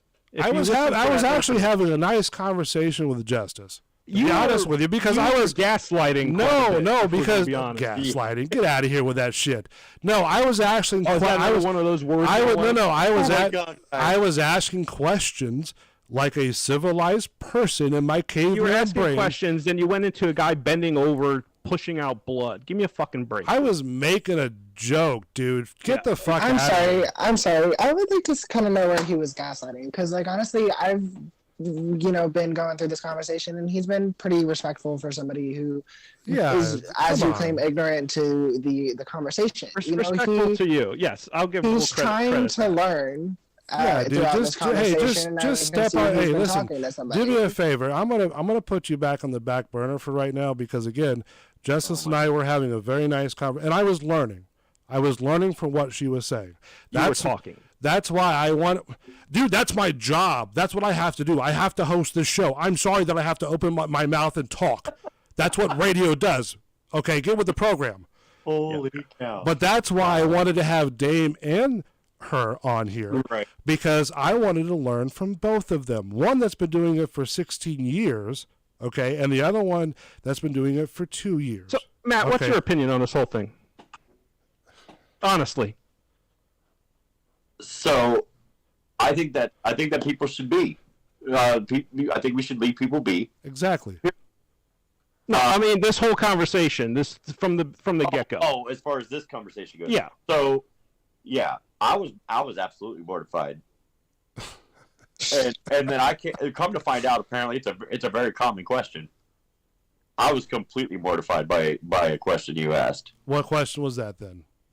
I don't even want to say it. Honestly. Okay. So he was mortified because of the gender anatomy question. Because I was born biologically male, yes, I do unfortunately have the male organisms that come with being biologically male. And it is a very normal question. I get asked that on a day-to-day basis. Yeah, because here's the thing. Like I said before, Justice, and please clarify that I said this. I had the same conversation with Dame, right? Right. And she was open and happy because I said I don't want to be disrespectful to her. And the same thing that I said with you. I didn't want to be disrespectful to you. And if you're not comfortable, did I not say you have no problem if you're not comfortable? Right. Yeah, absolutely. Okay, so therefore, I asked the general questions that some people may want to know, that some people may be afraid to ask. That's my job as the host of the show. That's what Matt and I's job is to sometimes when you have guests on the show, like Justice, thank you so much for coming on here and being a part of this. If really being cool about this. If you have a guest on the show and you go, hey, listen, we know this is a hot topic. We want to learn from you. We want the audience to learn from you. Let us, teach us. Let us grow bond from back and forth. And as the host of this show, and Matt, you can contest this, I can tell you 1,000 times, that's the job of the host, is to ask those questions, to get that information out. Because people nowadays, especially in radio, are afraid to ask those questions, okay? I'm almost afraid to ask the questions. But you know what? I want to do it because I want to learn.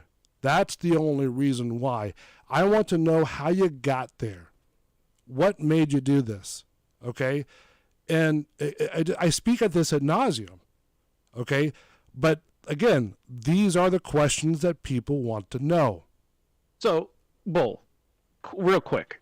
You say you want to learn, and then you go into the soliloquy of males giving birth or males having periods and stuff like that.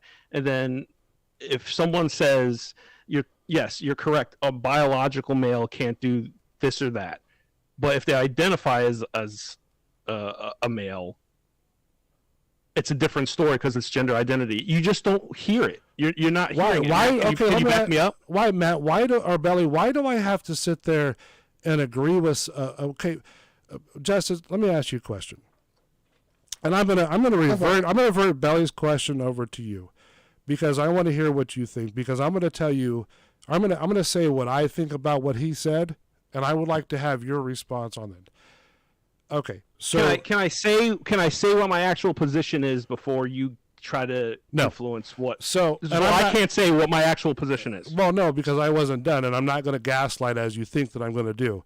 So, anyways, my thing is this: if I walk up onto somebody, let's just say, for example, let's just say a male, for example, and they go, "Oh, I'm having period clamps, and I'm having, period pains." Okay, and correct me if I'm not wrong, but any rational person, let's just say in a barista, and they're in the line, and they go, "Hey, listen, oh man, how can I help you, dude? Are you okay?" And they go, "Well, I'm a girl." I'm like, but you look, I'm sorry, my bad. And they go, wait a minute, how are you having these things? But what? I figured. So Justice, please correct me if I'm wrong, but is that not really a logical sort of a thought process in a person's head, especially a caveman head, like a brain like mine? You just need somebody to be passing. Like, you will only accept somebody for what they would like to be if they look that way. No, it's not about that. It's just I question the logic. I'm like, how are you? And I'm trying to tell you, a biological male can't do certain things. So when someone makes the claim a male can get pregnant, and you're like, no, and like a biological male cannot get pregnant. But if they identify in their gender, which is different from biological sex, as a male, but they are biologically a female, they can get pregnant, but they identify as a male. But see, the problem is that's where people have issues, okay? Well, listen. You're not listening. I know. What I'm trying to tell you is that when you start spouting off stuff like that, okay? Facts? No. Fucking facts? Hold on. Oh, okay, we have to go through that kind of facts again. Let's just say... What are there, alternative facts? What the fuck? They're facts. Okay. There's sex and gender. Well, actually, the question went to Justice, and you kind of rudely interrupted her. So I'm going to throw it back to Justice. What is your take on what kind of we spoke about? So, coming from the barista point of view, I used to be a barista. Like, before I have the job that I currently have, I was in the shoes that you were referring to. Okay. So, coming from this kind of standpoint, we were trained in the coffee shop to, like, treat every individual as somebody who is on the non-binary scale. Refer to them as they, them, unless otherwise stated. You know what I mean? Okay. But this is because, like, they were more or less trying I'm sorry to cut you off, but just for clarification, was that presented to you in a paper format, like in your handbook, or was that presented to you sort of verbally through your manager? So that was kind of verbally through training, necessarily. Okay. Not in the handbook. This is more or less because they were trying to be more socially aware. Okay.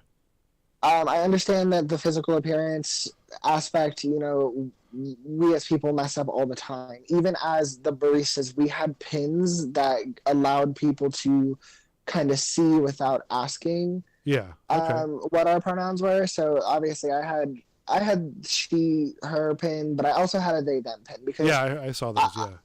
yeah, I would rather you call me they, them, or she, her than he, him, because seeing me and seeing these pins, that's like a slap in the face. Like, don't be disrespectful. But if you don't have anything to identify yourself, then like it's an understandable thing that people are going to understand. Okay. That you go by social appearance. Most of the time, they'll correct you if they have an issue with it in a long term. Now I'm looking at the pins right now, and I'll put them up on the screen.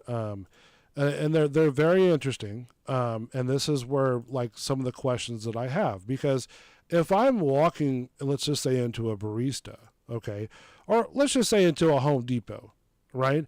And I'm walking into a Home Depot, and a person has this pins on their thing, or they go to a barista, whatever establishment you go to, they have these pins on said person, right? Now, just by looking at them, like right here, okay, just by me looking at it, and I'm just speaking for me, okay, I'm not speaking for anybody else, but for me looking at that, I'm going to go, okay, well, they have a pin, she, her, okay. Like, and I say that in a sense of like, with a question mark, because I'm like, all right, well, again, I'm looking, you have a physical habitus of a male, right? And you're wearing mascara. Okay. I don't know what that pin means. Does that make sense? Because there's nothing on it that says I go by she, her, or I go by this or that, or I go by this and that. And it's like, and again, 9 times out of 10, people will get upset if you don't use that because you don't know what that means. I assume you're looking at like probably the Starbucks pins, the green ones, the little circles. So when I worked there, I also brought that up. I was like, this is kind of going to be confusing to some people. Right. Like they generated these on a mass-produced scale. I've had my pin for like 2 years. Like, okay. I just looked in, just unpacked some boxes and I found all of my Starbucks uniforms and stuff like that.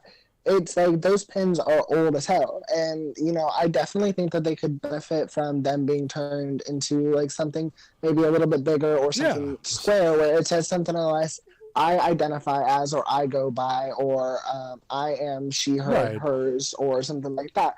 Because that would allow a customer to see, yes, that's that. Instead, it looks just like a statement. Exactly. Like yeah. You're missing something. Because but like even with the rainbow one right here where it says she, her, I'm thinking, okay, let's just say I have no idea what's going on with that. I'm thinking, okay, well, I know the rainbow flag represents, pride. So, maybe you're representing pride. Maybe you're representing Pride Week. You know what I mean? Like, for example, in most stores, box stores, if you've ever worked in one, they do have a button or some sort of symbol or whatever that states that I speak Spanish or I speak this language or I'm, deaf assisted or, whatever the case may be.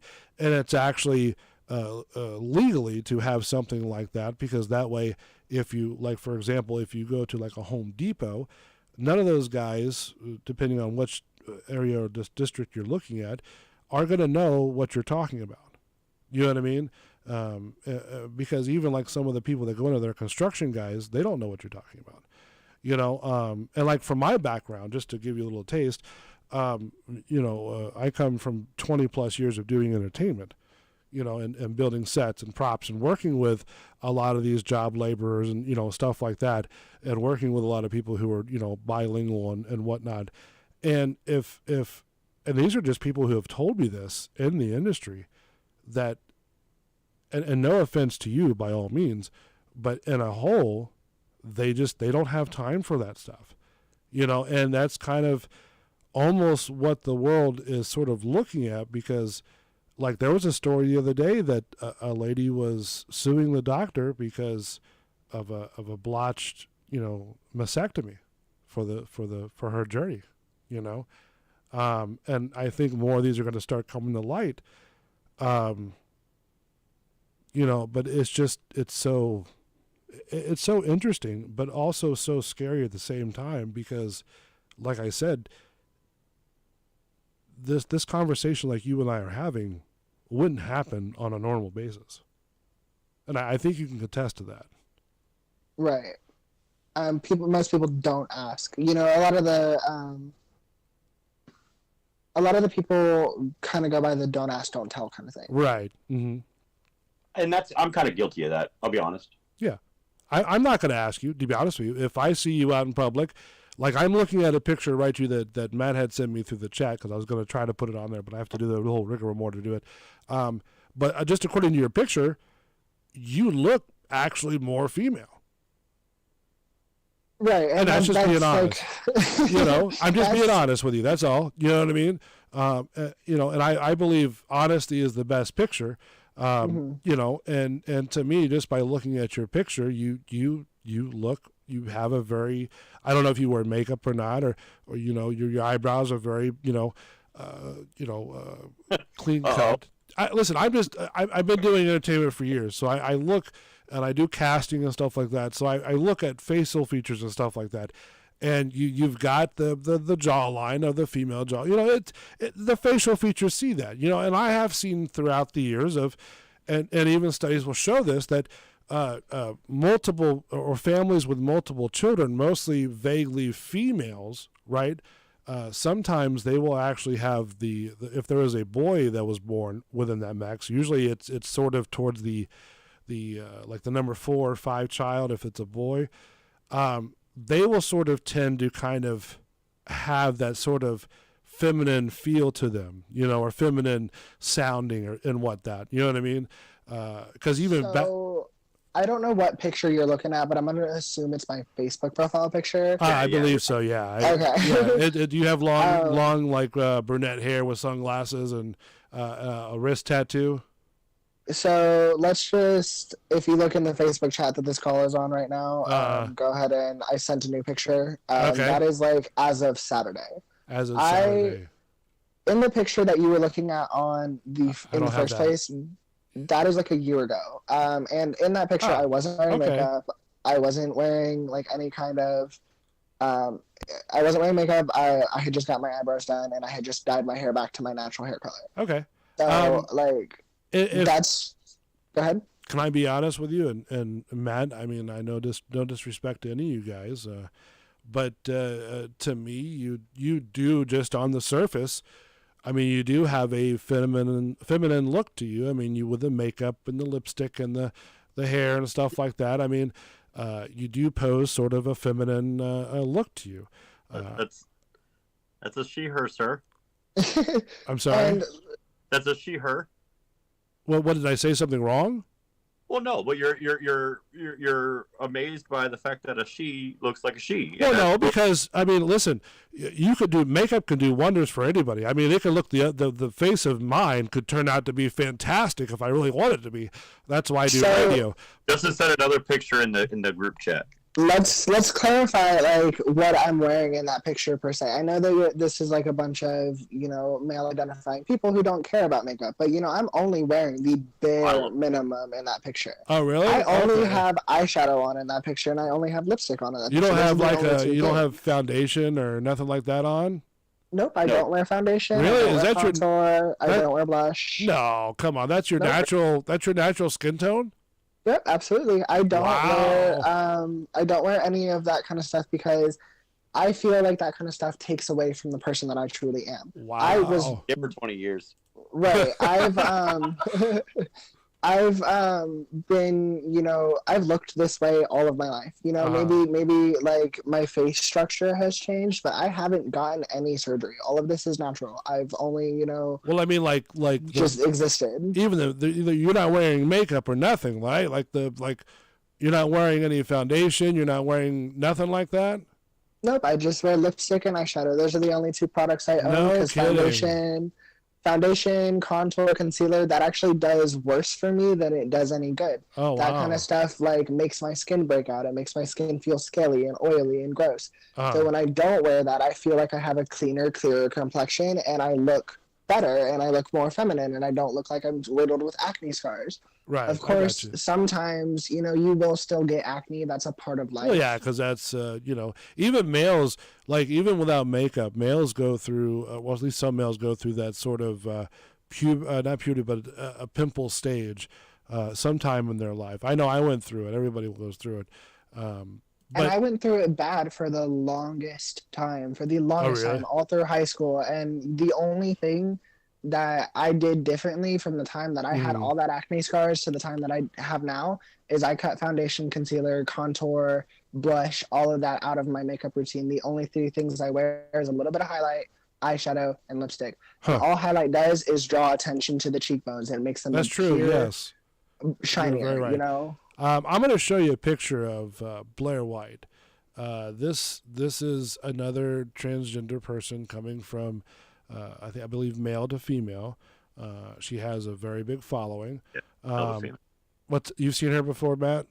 Oh, gorgeous. Yeah. It's I thought she was a female. In fact, there's another guy. See your video, buddy. What's that? We can't see your video. You're gonna have to send it to the group chat.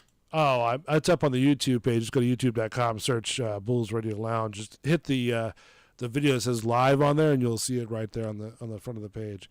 I got you. I'm coming. So anyways, I thought it was a girl at first, and I was like, man, that's a really good.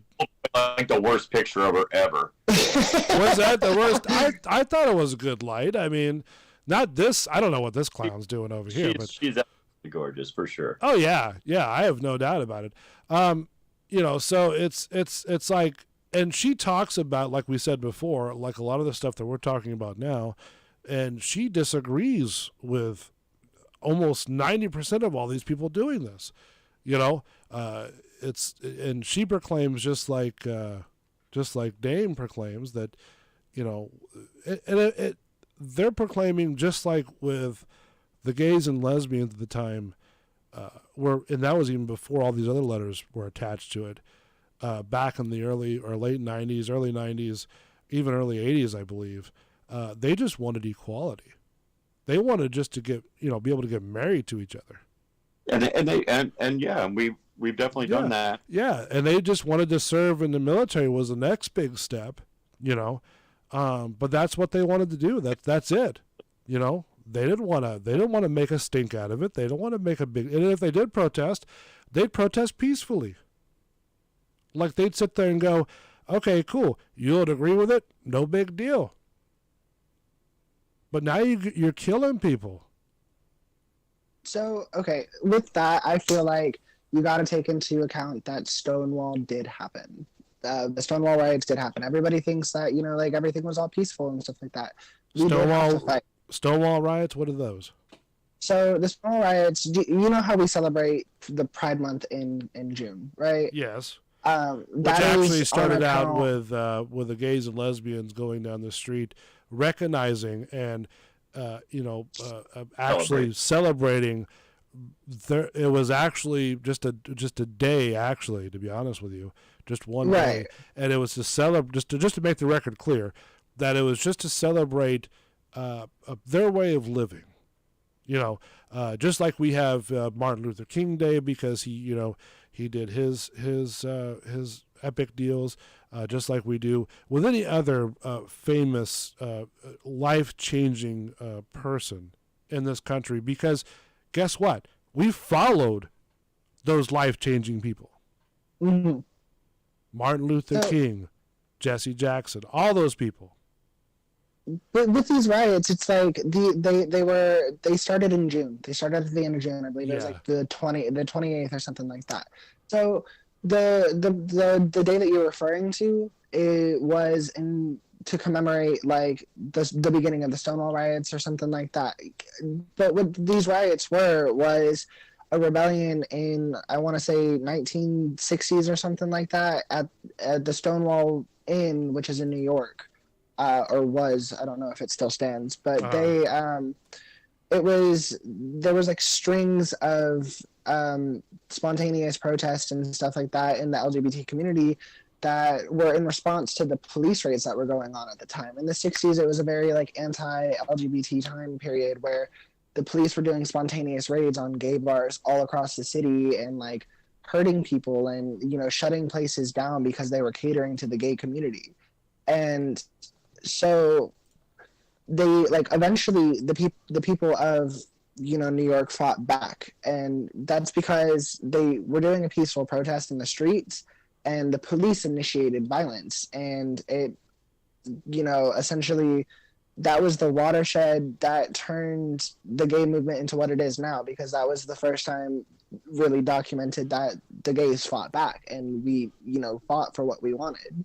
Okay, well, I mean, and that was just equality. Right, and that is one form of equality. There's many different equalities.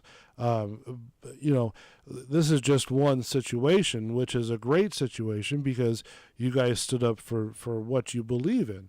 You know, but also, again, you have to understand in 1969, it was a different time. It was a different era. You know, and not to say that you're wrong for doing this, but I see a lot of people bringing stuff like this up, and they're not understanding that this was, yes, it was a great achievement, but also you have to think of the time back in. It was 1969. Okay, this stuff was not really, it was shunned upon back then. Like, you know. Well, but that's what it was for. No, and I understand that. But when people use stuff like this to kind of prove a point, again, you're not looking at what the environment was, right? How the police were doing said things at that time, what the atmosphere was, okay? I mean, there's a lot of things that go along with this that kind of back this story up, you know, just like today. You know, a couple of years ago, we had a big issue about police making rash shootings with African Americans, right? You know, you have this all these stories about bad cops. You know, so it depends on the source of where you're pulling it and what the time era that you're using it for and what context you're using it in. You know, and that's kind of what I'm seeing is that they're using stuff like this and their own context and using it sort of like a biblical, if you will. So did you just say the source matters? Source matters. That's what he said, right? Well, no. I said you have to know the history of where the source comes from. Like what's been. See, you're not listening to what I just said. Matt just confirmed what I just said. Yeah, that's the source. That is the source. Right, it is the source, but I'm saying, again, you have to understand the time period that it was in, like I just said. Yeah, that's part like I mentioned that they used to think homosexuals are of Satan and left-handed people were demons, like I mentioned earlier. Exactly. Thank you. See, all of this is coming down to the fact that it was a simple translation change because, you know, there's things that you can read online that show that homosexuality dated back to, like, the times of the Spartans. And right. Oh, for sure. Right, of course. For sure. Yeah.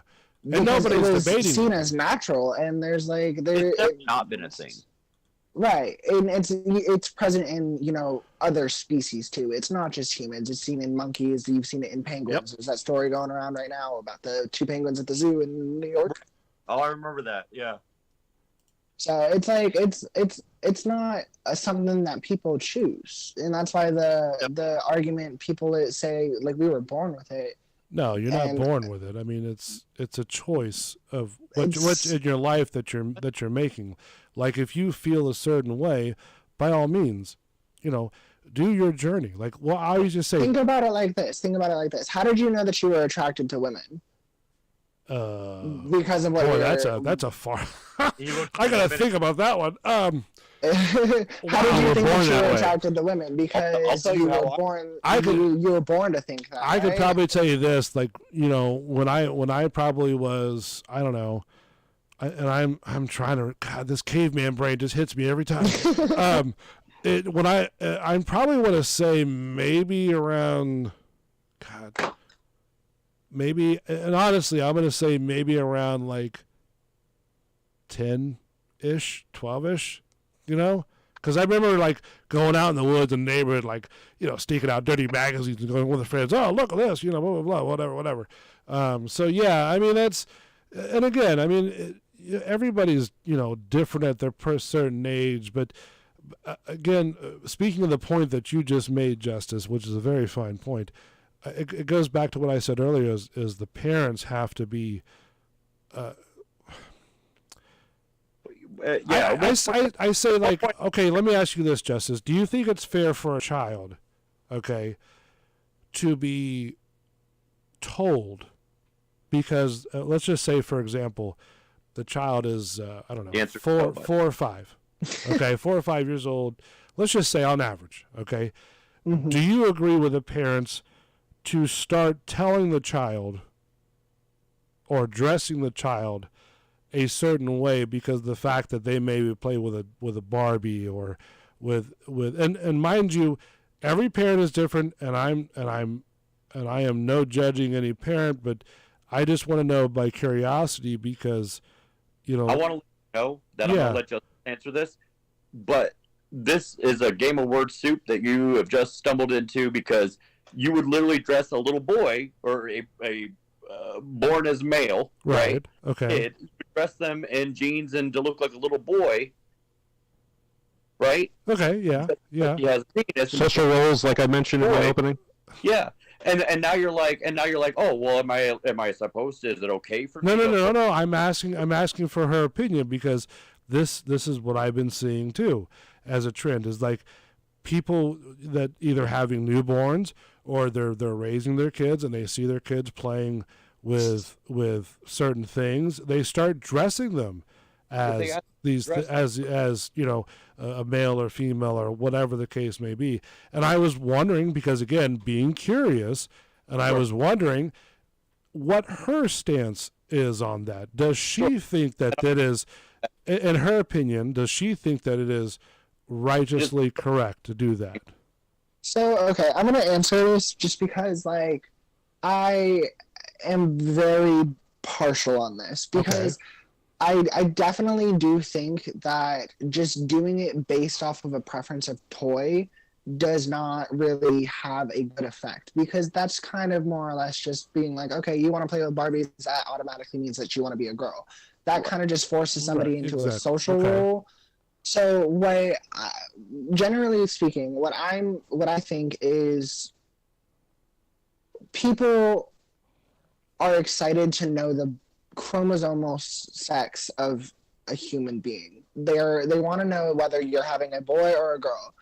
So, yes, they're going to buy little boy clothes. Yes, they're going to buy little girl clothes. But what I think is when the child is old enough to start gravitating towards and picking things out and wanting things and seeing things that they like and enjoy, that's when that you should start, like, listening, because they have a voice too. You know, they may not be able to use it in the way that we are able to today, but they can tell you, Mommy, I want to wear that because that looks really pretty. And, you know, at that point, you gotta accept that they want to experiment and try different things. Like you mentioned earlier, you know, you said you snuck out and were looking at the magazines, and that's how you knew you were attracted to females, right? I did the same thing. You know, we're not living in two totally different time periods. We experimented, except more or less mine was accidentally stumbling onto what we call the hub nowadays. Okay, but also too, one could say that even at that particular, let's just say for me, for example, that particular age period on downward, right? At least in my life, I can contest to my life. Okay, I didn't even realize, and even psychology will tell you the same thing, that I didn't even realize if I even liked girls or guys. I was just being a kid. I was being a troublesome kid. I wasn't worried about whether I was male or female. The only thing I knew was I wanted to go out and play. I wanted to create chaos. I had to go to the bathroom. I had a penis, and that was it. That's the only thing that I cared about. You know, and then until I started seeing, you know, maybe a set of boobs or maybe an ass of a girl between like 8 and 10 years old. Okay, and I will say this: we grew up in a different age than, say, Justice did. Of course, agreed. Where they were being flooded with all kinds of information that we didn't even know existed because we had scramble vision as a kid and magazines. Right. True. I remember they stumble upon the hub and they get to experiment with thousands of different kinds of sexual techniques visually and see what turns them on. We didn't get that, but we did get to, I would say, understand ourselves through experimentation like we always have since the beginning of time. True. And that's how that there were gay people and whatever throughout history. Is that people were able to figure this thing out without the use of the hub and magazines and things like that, right? But there is a bit of, so some on the right side would call it social contagion, and then there's a bit of overload of information, I would say, that is causing more advanced like intelligence or more advanced like adulthood. Kids are becoming adults way too quick now. True, and very true. They're learning themselves and let's say the ways of the world. They're learning these things very fast and at a faster rate than we ever did, and that's because everybody's got a supercomputer in the palm of their hand. Mm-hmm. That's very true. And there's nothing. I mean, it's a hard thing because there's a fine line, I would say, between like that's too much information for the kid, and then who am I to say, because maybe that creates a superhuman race. Right. We'll find out. It's a 20-year from now problem. Yeah. I mean, and that's the thing. It's like it, and you know, and again, I've the thing that just in this whole conversation, it really kind of deals a lot about what we've talked about being curious, about asking you these questions, asking the hard questions, because like Matt said, I know I grew up in a different deal. Like when you, like, so, and I'm gonna date myself, Jesus. So when AOL came out, right? Mm-hmm. You didn't have a tablet or a phone. You had to wait till you got home to go check your email, and then you had to make sure your phone line was hooked up. You know, that's how dinosaur that is now. Like you don't even see a landline most in any houses. No, that's so, and it goes back to what I was, curious about earlier about people getting so upset, and Matt had a good point on that, was that because most of these people nowadays, leading up to this newer generation, they are not they're not used to, or not, whatever you want to call it, however you want to justify the verbiage, they're not following the tactics of what some of these people are doing. And what the problem is that they're creating more havoc than they are teaching. That's by design, I think. And that's that bandwagoner problem. Right, and that's the problem, because like I said, Justice, you seem to be the person that you like to educate. So is Dame. You don't take stuff personal, and that's great, and I appreciate you for that. I can't thank you enough.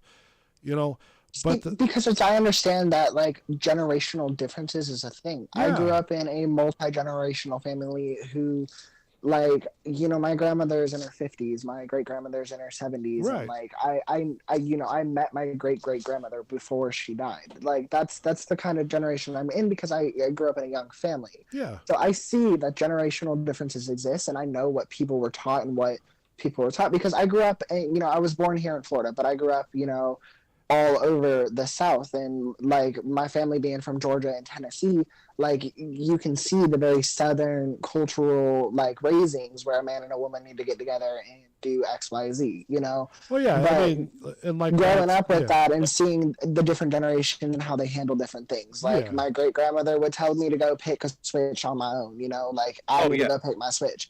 So it's like oh God. So I understand what the differences are in generation. And even recently, coming out to my great grandmother and telling her, hey, like I identify as a woman. Right. She was like, I'm sorry. Like she was confused, because it's a whole thing. It's a different thing. They're not used to this. And one of her sons is gay, and that's my great uncle. That's my grandmother's brother. He's gay, and you've got him with his partner, and she's understanding that. But then you throw her great grandchildren, like my cousin Dakota, who goes by they them, right, and myself, who goes by female. I am using the same name that I was born with. Okay. Dakota, on the other hand, is a different story. Yeah, because I see a lot of videos and a lot of documentation, because again, do research like everybody else does. And people are even saying, like, they're getting upset because people use what they call, quote unquote, their dead names. And I'm like, oh, first of all, what the hell is a dead name? So the dead name is like the name that you were born with. Okay. A lot of people, like myself, like my middle name is what I'm going to be considering like as my dead name. If you refer to me by my assigned at birth name, then like you're not using the name that I've gone through. Like even currently, you know, I've just gone through the process of filling out the paperwork of getting my my middle name changed and doing all that. So along with that, though, legally at this point, I'm getting everything changed. So I'm getting my birth certificate changed. I'm getting my middle name changed legally. Speaking, getting my middle name changed lawfully speaking, getting my gender marker changed lawfully speaking, so that in the eyes of the law, I am woman. Right. Okay. Now here's my question, because I remember a number of years ago, probably about 9 or 10, maybe that's how old the story is, but there was a person. I'm going to say man at this point because I can't remember the person's name. Forgive me. But he was running for, I think, a Senate seat or something like that for one of the Congress in Pinellas County and whatnot. But anyways, the gist of the story is that they told him that he was what we used to call back in the day cross-dressing. Okay, so if a male was wanting to be a female, right? They're either drag, okay, like I would say drag queens like you see them today in, like, you know, cabaret shows and whatnot, okay, or if they look sort of like Jeffrey Marks, you know, they were the other. You see what I mean? So my point, though, is that in order for him to do this sort of transition, right, then you would have to go through a psychology course, and you have to go through a 2-year course to let the psychologist will let the patient know that they're not like insane, like they're not going crazy, like there's nothing wrong up in the old ticker that's making them think. Do you understand what I'm trying to get at there, Justice? Yeah, so that'll kind of break down the laws of what's going on right now. So with the getting everything changed, I do have to get recommendation letters, but it's not like what you think. So beginning the transition process is not as hard as everybody makes it out to sound. Okay. Right now, yes, because of all the laws going around that are changing where like state, because of Ron DeSantis. He's enacted some laws that essentially say that state-funded facilities aren't able to offer transgender accessible things, and other laws that make it harder for us to get the medication that we need. Well, you have to understand that a lot of that stuff that and Matt, please correct me if I'm wrong, but a lot of that stuff, especially with the surgeries, it comes out of the taxpayer dollars. I'm not necessarily discussing surgeries, because I'm talking more. Well, even the treatment, even the testosterone and all that stuff. If a patient can't provide the medical funding for that, it comes out of the taxpayers' dollars. You know, so there is kind of an uproar a little bit. What I can tell you is it's not free. It is not free. Even before all the law changes, it was not free. Okay. So depending on where you go, like when I first started my transition 2 years ago, I did it online. I went to an online virtual doctor who I never saw in person. I had to go to like a Quest Diagnostics or something like that to get my lab results done in XYZ. I did it all online, and I had to pay $100 every month out of pocket, even if I didn't see the doctor that month. Okay. Just to continue getting my medication. So when I did that, I was only getting prescribed one medication. I wasn't in constant contact with my doctor. I wasn't XYZ, and my transition was not going as smoothly as it is now. I lasted 4 months before I tried to unalive myself in the YouTube allowed verbiage. Yeah. What is that? What do you mean? What does that mean? Unalive myself, meaning like take my own life. So you mean like committing suicide? You're not. Yes. Okay. Well, no. That's what it's called. I mean, what do you want me to say? It's called unalive yourself. It's let's just be real here. Let's call a spade a spade. It's not. That was after like 4 months, and that's because of a general like hormonal imbalance in my head. I was taking my medication, but I wasn't on the right balance of medication because I was only given one. And so like it was way more expensive. I wasn't getting the same level of care that I was getting before all of these laws. And it wasn't going well. So I decided to cease that, and I waited almost a full year from the first time that I took the medication for the first doctor's appointment that I had. It was almost exactly 1 year from the first attempt to the second attempt. And that second attempt, it wasn't even because of I had to wait. It was because I wanted to wait, because I wanted to make sure that I was mentally ready. And the second time I took the steps, I got a therapist and I was able to talk through it with them. And she diagnosed me with gender dysphoria. And that is how I was that an actual, was that, okay. So, and again, I'm listening to you and I'm absorbing all this stuff that you're saying. And so in my sort of medical brain, and Mac, please correct me if I'm wrong. So my one bit of question would be this. So when you first started your journey, okay, did you actually see an actual, let's not say an online doctor, but you didn't see an actual doctor, correct? So I saw a virtual doctor. How did it happen? Like an actual like physical PhD doctor. Like you made an appointment, you went to the doctor's office, and said, "Hey, this is what I feel like. What can we do?" Yeah, no, I did not do that. Okay, so then I kind of just went online and did you? Okay, so then here's my next question to follow up to that. Do you think that if you went to a regular doctor, okay, that has a PhD, right, and has been doing practice for X amount of years, do you think, in your mind, okay, because I'm thinking medically one thing, and I'll kind of say what I was going to say. Do you think that when you see this doctor, they may resource you to maybe a therapist or something of that nature to sort of, instead of start taking you onto the testosterone route and changing your chemical, balance, if you will, or as they say that puberty blockers, that you can just pause it like a CD player, which you can't, and it's documented medically that you can't just stop puberty blockers and that's it. They won't come back. Okay. But my point is that, or my question is that, have you considered possibly going to a regular doctor and then possibly seeing what they say? And if they say, hey, we suggest you go to a therapist or a psychologist to make sure this is the journey that you go to, do you think that would be a better route for you than going to an online doctor, not knowing who they are?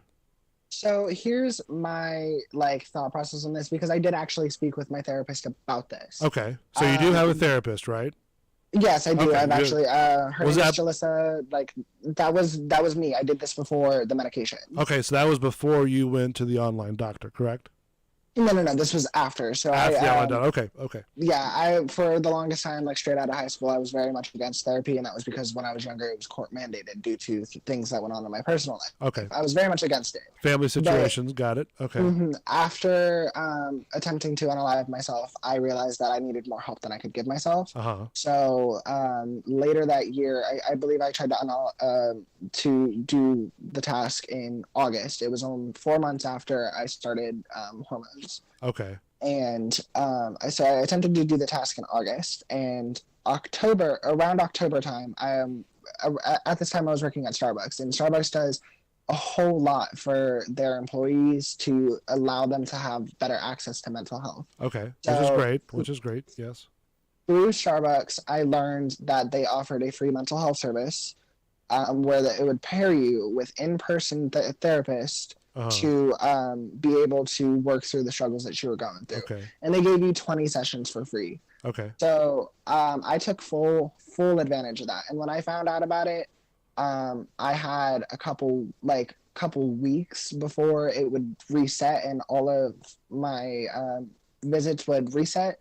So I had enough visits, 20 visits, to where I was able to do 2 appointments a week for 2 months. Okay. So I had a lot of time with this therapist, and I was there in person, and she was able to see. And before those reset, I was going constantly. And when they reset, I started going on a once every 2 weeks kind of schedule, and then once a month towards the end. Now, was this therapist biased towards? Okay, so I guess it's a two-part question then, because again, I'm absorbing what you're saying, and I can't thank you enough for please educating me, as some might say that I have a caveman brain, but so with this therapist, right? Was this person being biased to the fact of how your thought process was in this journey, not your physical appearance, but your thought process? Or was it more because they see you dressing differently or wearing makeup or this or that, but you're still a guy per se? So you understand the two-part question I asked? Yeah. So at the time when I had started going to therapy, I was at a point where I wasn't sure what I was. Okay. I wasn't sure where I was. It was right after I tried to unalive myself, so I wasn't even sure that I was like trans at that point. I thought maybe I had made up the whole thing, and maybe that wasn't who I was, because of the way that like the imbalance destroyed every ounce of the mental health that I had, and it made me start thinking like unimaginable things like that I was useless and I was just doing it for attention and stuff like that. So I went to therapy to work through some of that because it was traumatizing, like it was very bad. Right. And at the time, I was going through so much that the only thing that I wanted to wear was big hoodies and sweatpants. So it wasn't like I was dressing feminine or masculine. I was dressing like somebody who just the kind of classic, don't talk to me, don't touch me, I just want to be myself type of deal. Yeah. There was a different group, we called it back in the day, and I can't remember what it was. It was like almost like the Gothic people, but it wasn't the Gothic people. It was, I don't know, I can't remember. Emos or something. I think it was emos or something like that. Yeah. But I'm sorry, go ahead. So, and at that time, in the picture you saw, I have very, very long hair. My hair naturally comes down to my breast. It goes it hangs right below my breast. And in the picture, my hair is down to my waist, and that is because I'm wearing, extensions. But at this time, I was still at a very early development. I had only started growing my hair about a year prior. So my hair was like just something that would look shaggy for a dude, maybe a little bit longer than what you're used to, but it wasn't quite shoulder length. Yeah. So it wasn't even like you can tell right off the bat this person is, trans. Like I still, depending on how you look at it, hair is a very big kind of thing when it comes to transitioning, because like when I had shorter hair, the features that you saw in that picture that you claim to be very feminine looked very masculine just because of the way that my hair was and styled. I can agree with that, because and I'll be honest with you as well, back in the early time, even before COVID, right, you had I guess, let me just rephrase that. Society sort of dictated that if lesbian couples, you sort of had the femininity female partner, and then you had the more butch partner. And it was the same on both sides of the spectrum. You know what I mean? And then if you had a bisexual person, that would be thrown into the mix as well. Having that been said, talking about with the hair, usually the lesbians couples would usually have the shorter hair for more like that butch type look to them, okay? And then vice versa for the female, would have the female look for them, and they would coincide. And the same thing for males. You would have sort of like that, and I'm not saying all of them are like this. I'm just saying from my experience, what I've seen throughout the years that I've been, in this world, because I'm 42, and the same thing that I've seen with males. You have that butch look, you have that feminine look, because most, gay and lesbian couples and all the other letters sort of have that sort of same format. You would have sort of the one that was a little bit more sensitive than the other. You know what I mean? And it creates that symbiotic balance in between the two. You know what I mean? And that's that's the way it was before. But I mean, like I said, I mean, you just by your picture alone, I would have thought that you're a female, to be honest with you. So it does. Appearance does make a difference. She is a female. No, I'm just saying at first glance there, guy. Correcting it. Jesus Christ. You're like the grammar Nazi over there. So to answer your question, yes, it wasn't at all based off of appearance. It was Okay. more or less based off of what she was telling me, because she went through the whole breakdown. It wasn't just a you tell your whole life story in one session kind of thing. Yeah. Okay. She made me do it as I was comfortable. So Okay. our agreement was I would come to her and she would only ask questions to achieve further answers. She wouldn't pry. And what I was comfortable telling her was what I was comfortable telling her. And that's good, because So it builds a relationship between you and the person. Right. It took 4 sessions for me to get to the point where I started feeling, where to tell her about the points where I was getting to, feeling otherworldly, I guess, and other, gender. And those feelings started in high school, and it took me 4 sessions to get there. And at the end of the 4 sessions, she says, I know that you haven't gone through everything that you told me, but just from what you've experienced in the 2 years that we've explained in this hour, I'm already seeing signs of gender dysphoria. Okay. So that next session we went through up until current day at that time, and she gave me the official diagnosis. And so she listed some resources of what I was able to achieve and what I was able to go through. And that's when I went through Planned Parenthood to get my actual treatment. Okay. And with Planned Parenthood, for the first couple months, I had an appointment every month. Okay. And that was to get all of my levels checked, make sure everything was right. My first month, they only had me on one medication, and that was the estradiol. And that is what produces the estrogen in my system. Okay. So once that first month was up, they noticed that my levels of testosterone weren't going down, but my estrogen levels were going way, way, way up. So I was having an imbalance. I had too much testosterone and too much estrogen at the same time. Yeah. So they gave me what you referred to as a puberty blocker. And the medical and technological term for it now is an androgen blocker. So it will block your testosterone.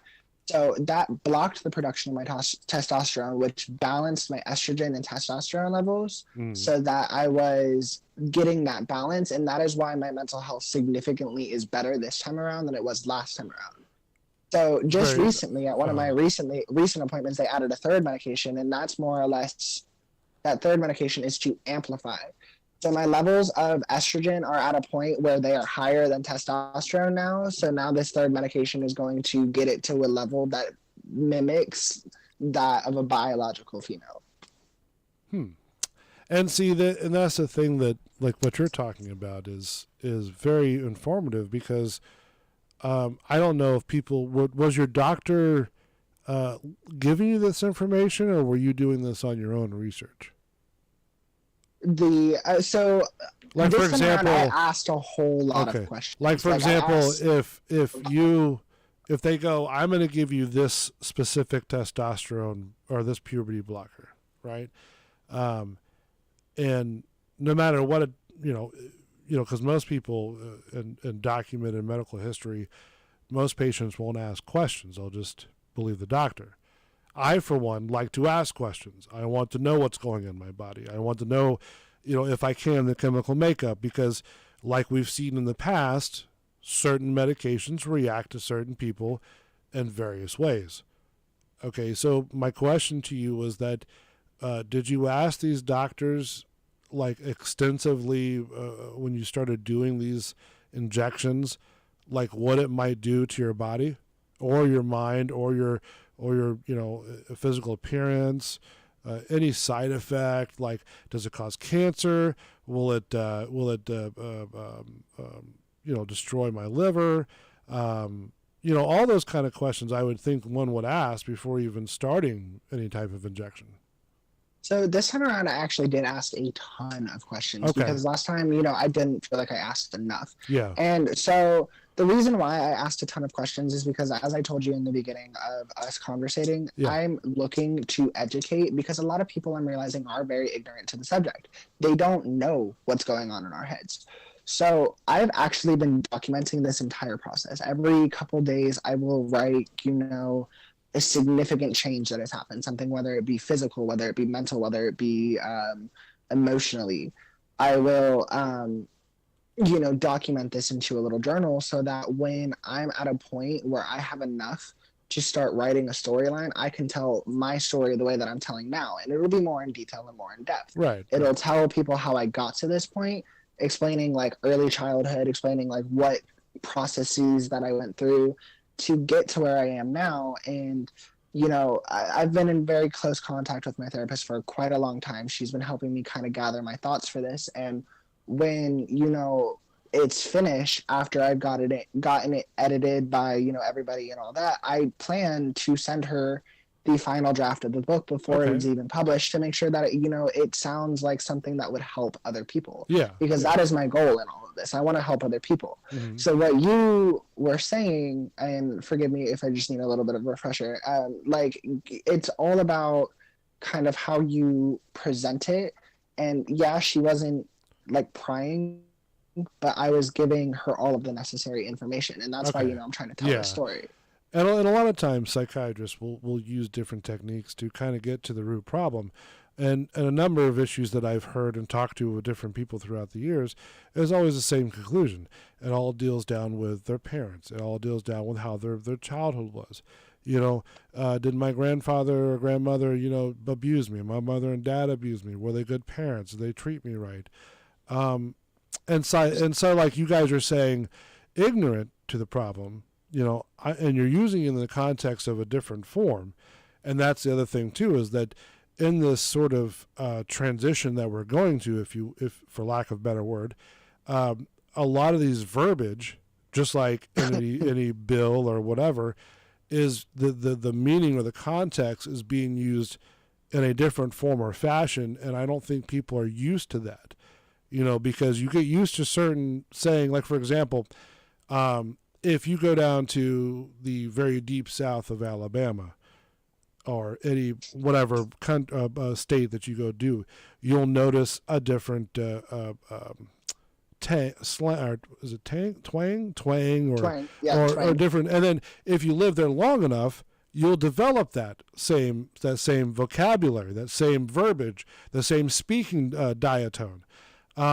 So when people start to change up the verbiage and start putting, and this is another question that I would like to get your opinion on as well. When you start changing up the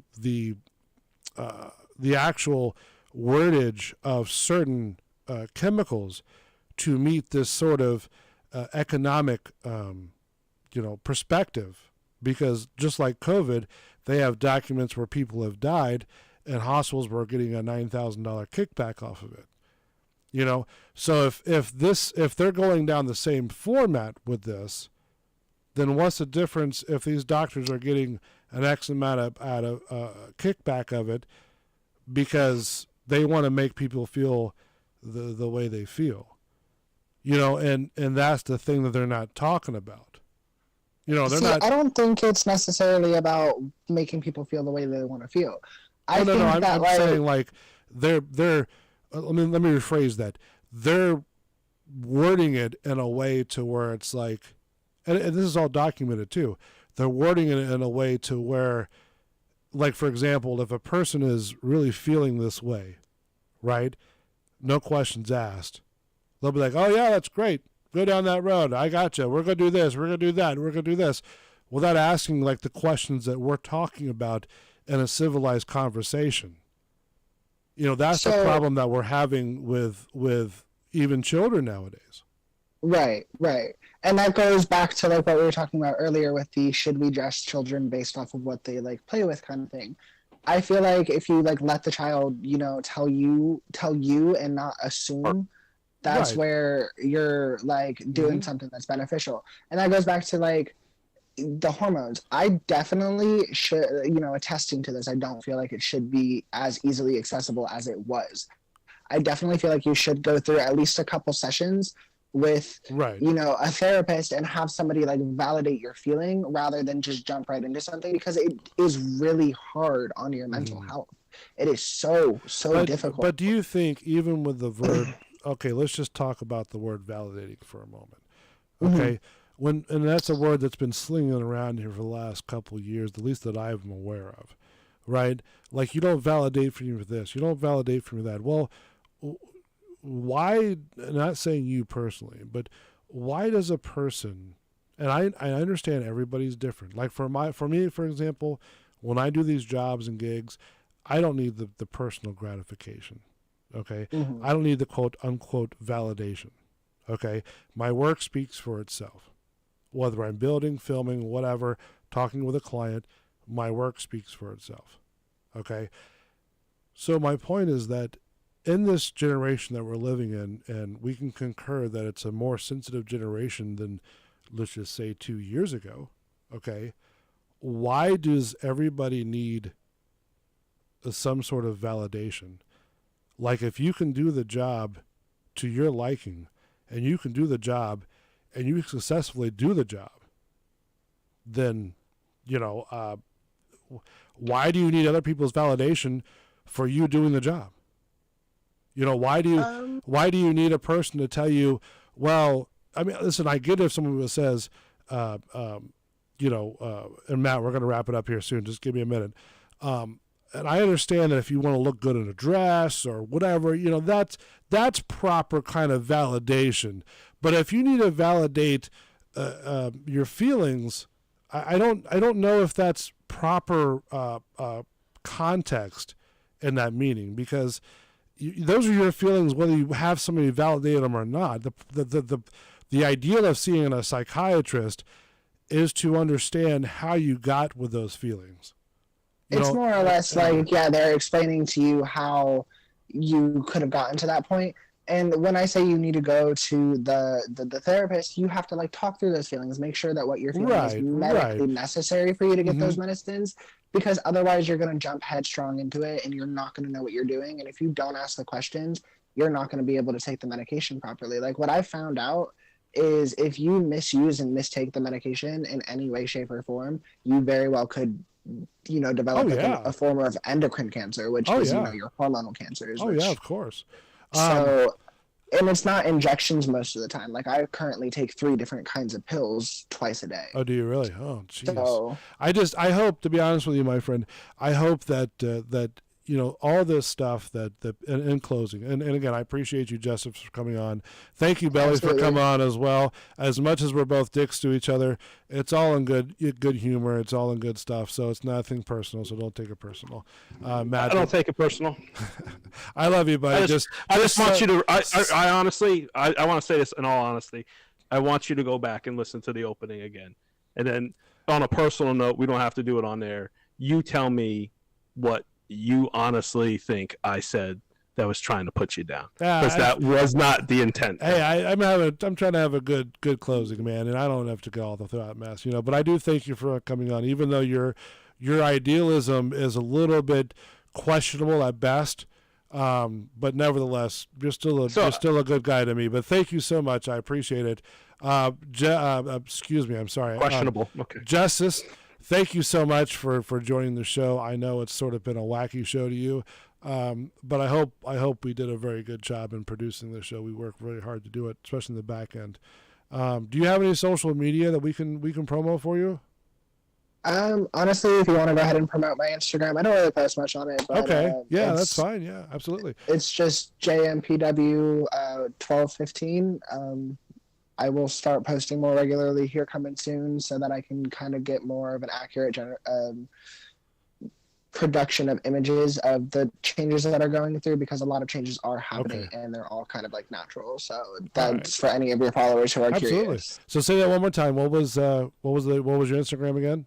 It's going to be JMPW 1215. All right, go check her out, Justice, on Instagram. Thank you so much. I appreciate it. Yeah, absolutely. Thank you for having me. Listen, we got to have you back on the show, because I have so many questions. I wanted Dame to come on here as well, because I think she could add a really good light as well.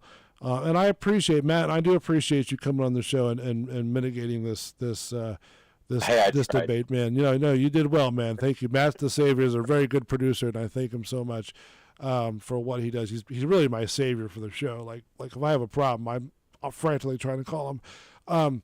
But thank you guys so much. I appreciate it. So let's get you on the show again sometime. I'll have Matt set that up, and we can discuss more. I hope it was educational for everybody.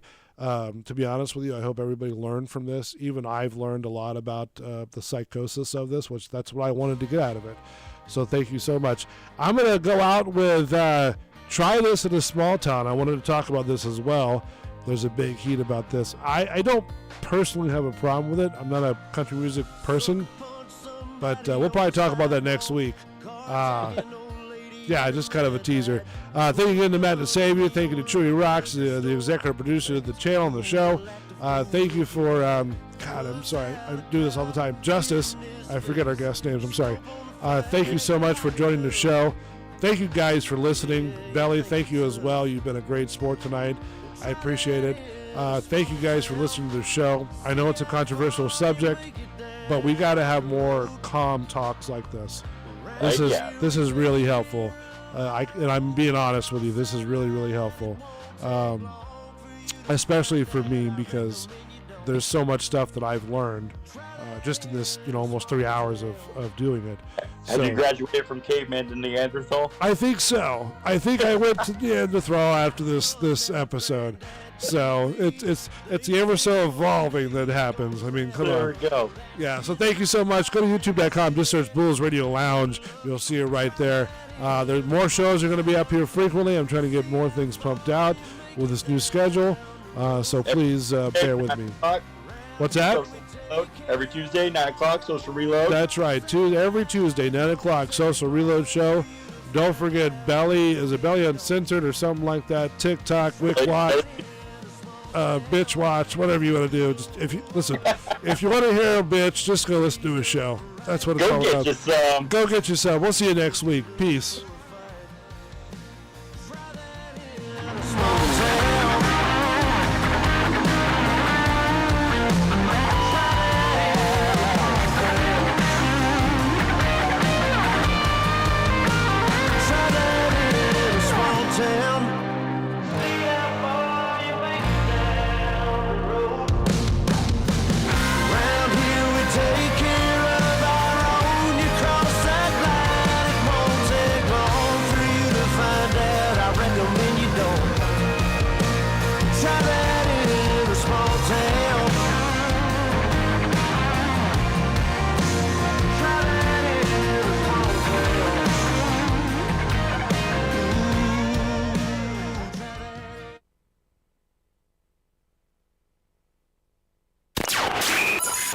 Begins soon. Warning. The following broadcast is not intended for regular radio. Please disengage your audio console immediately.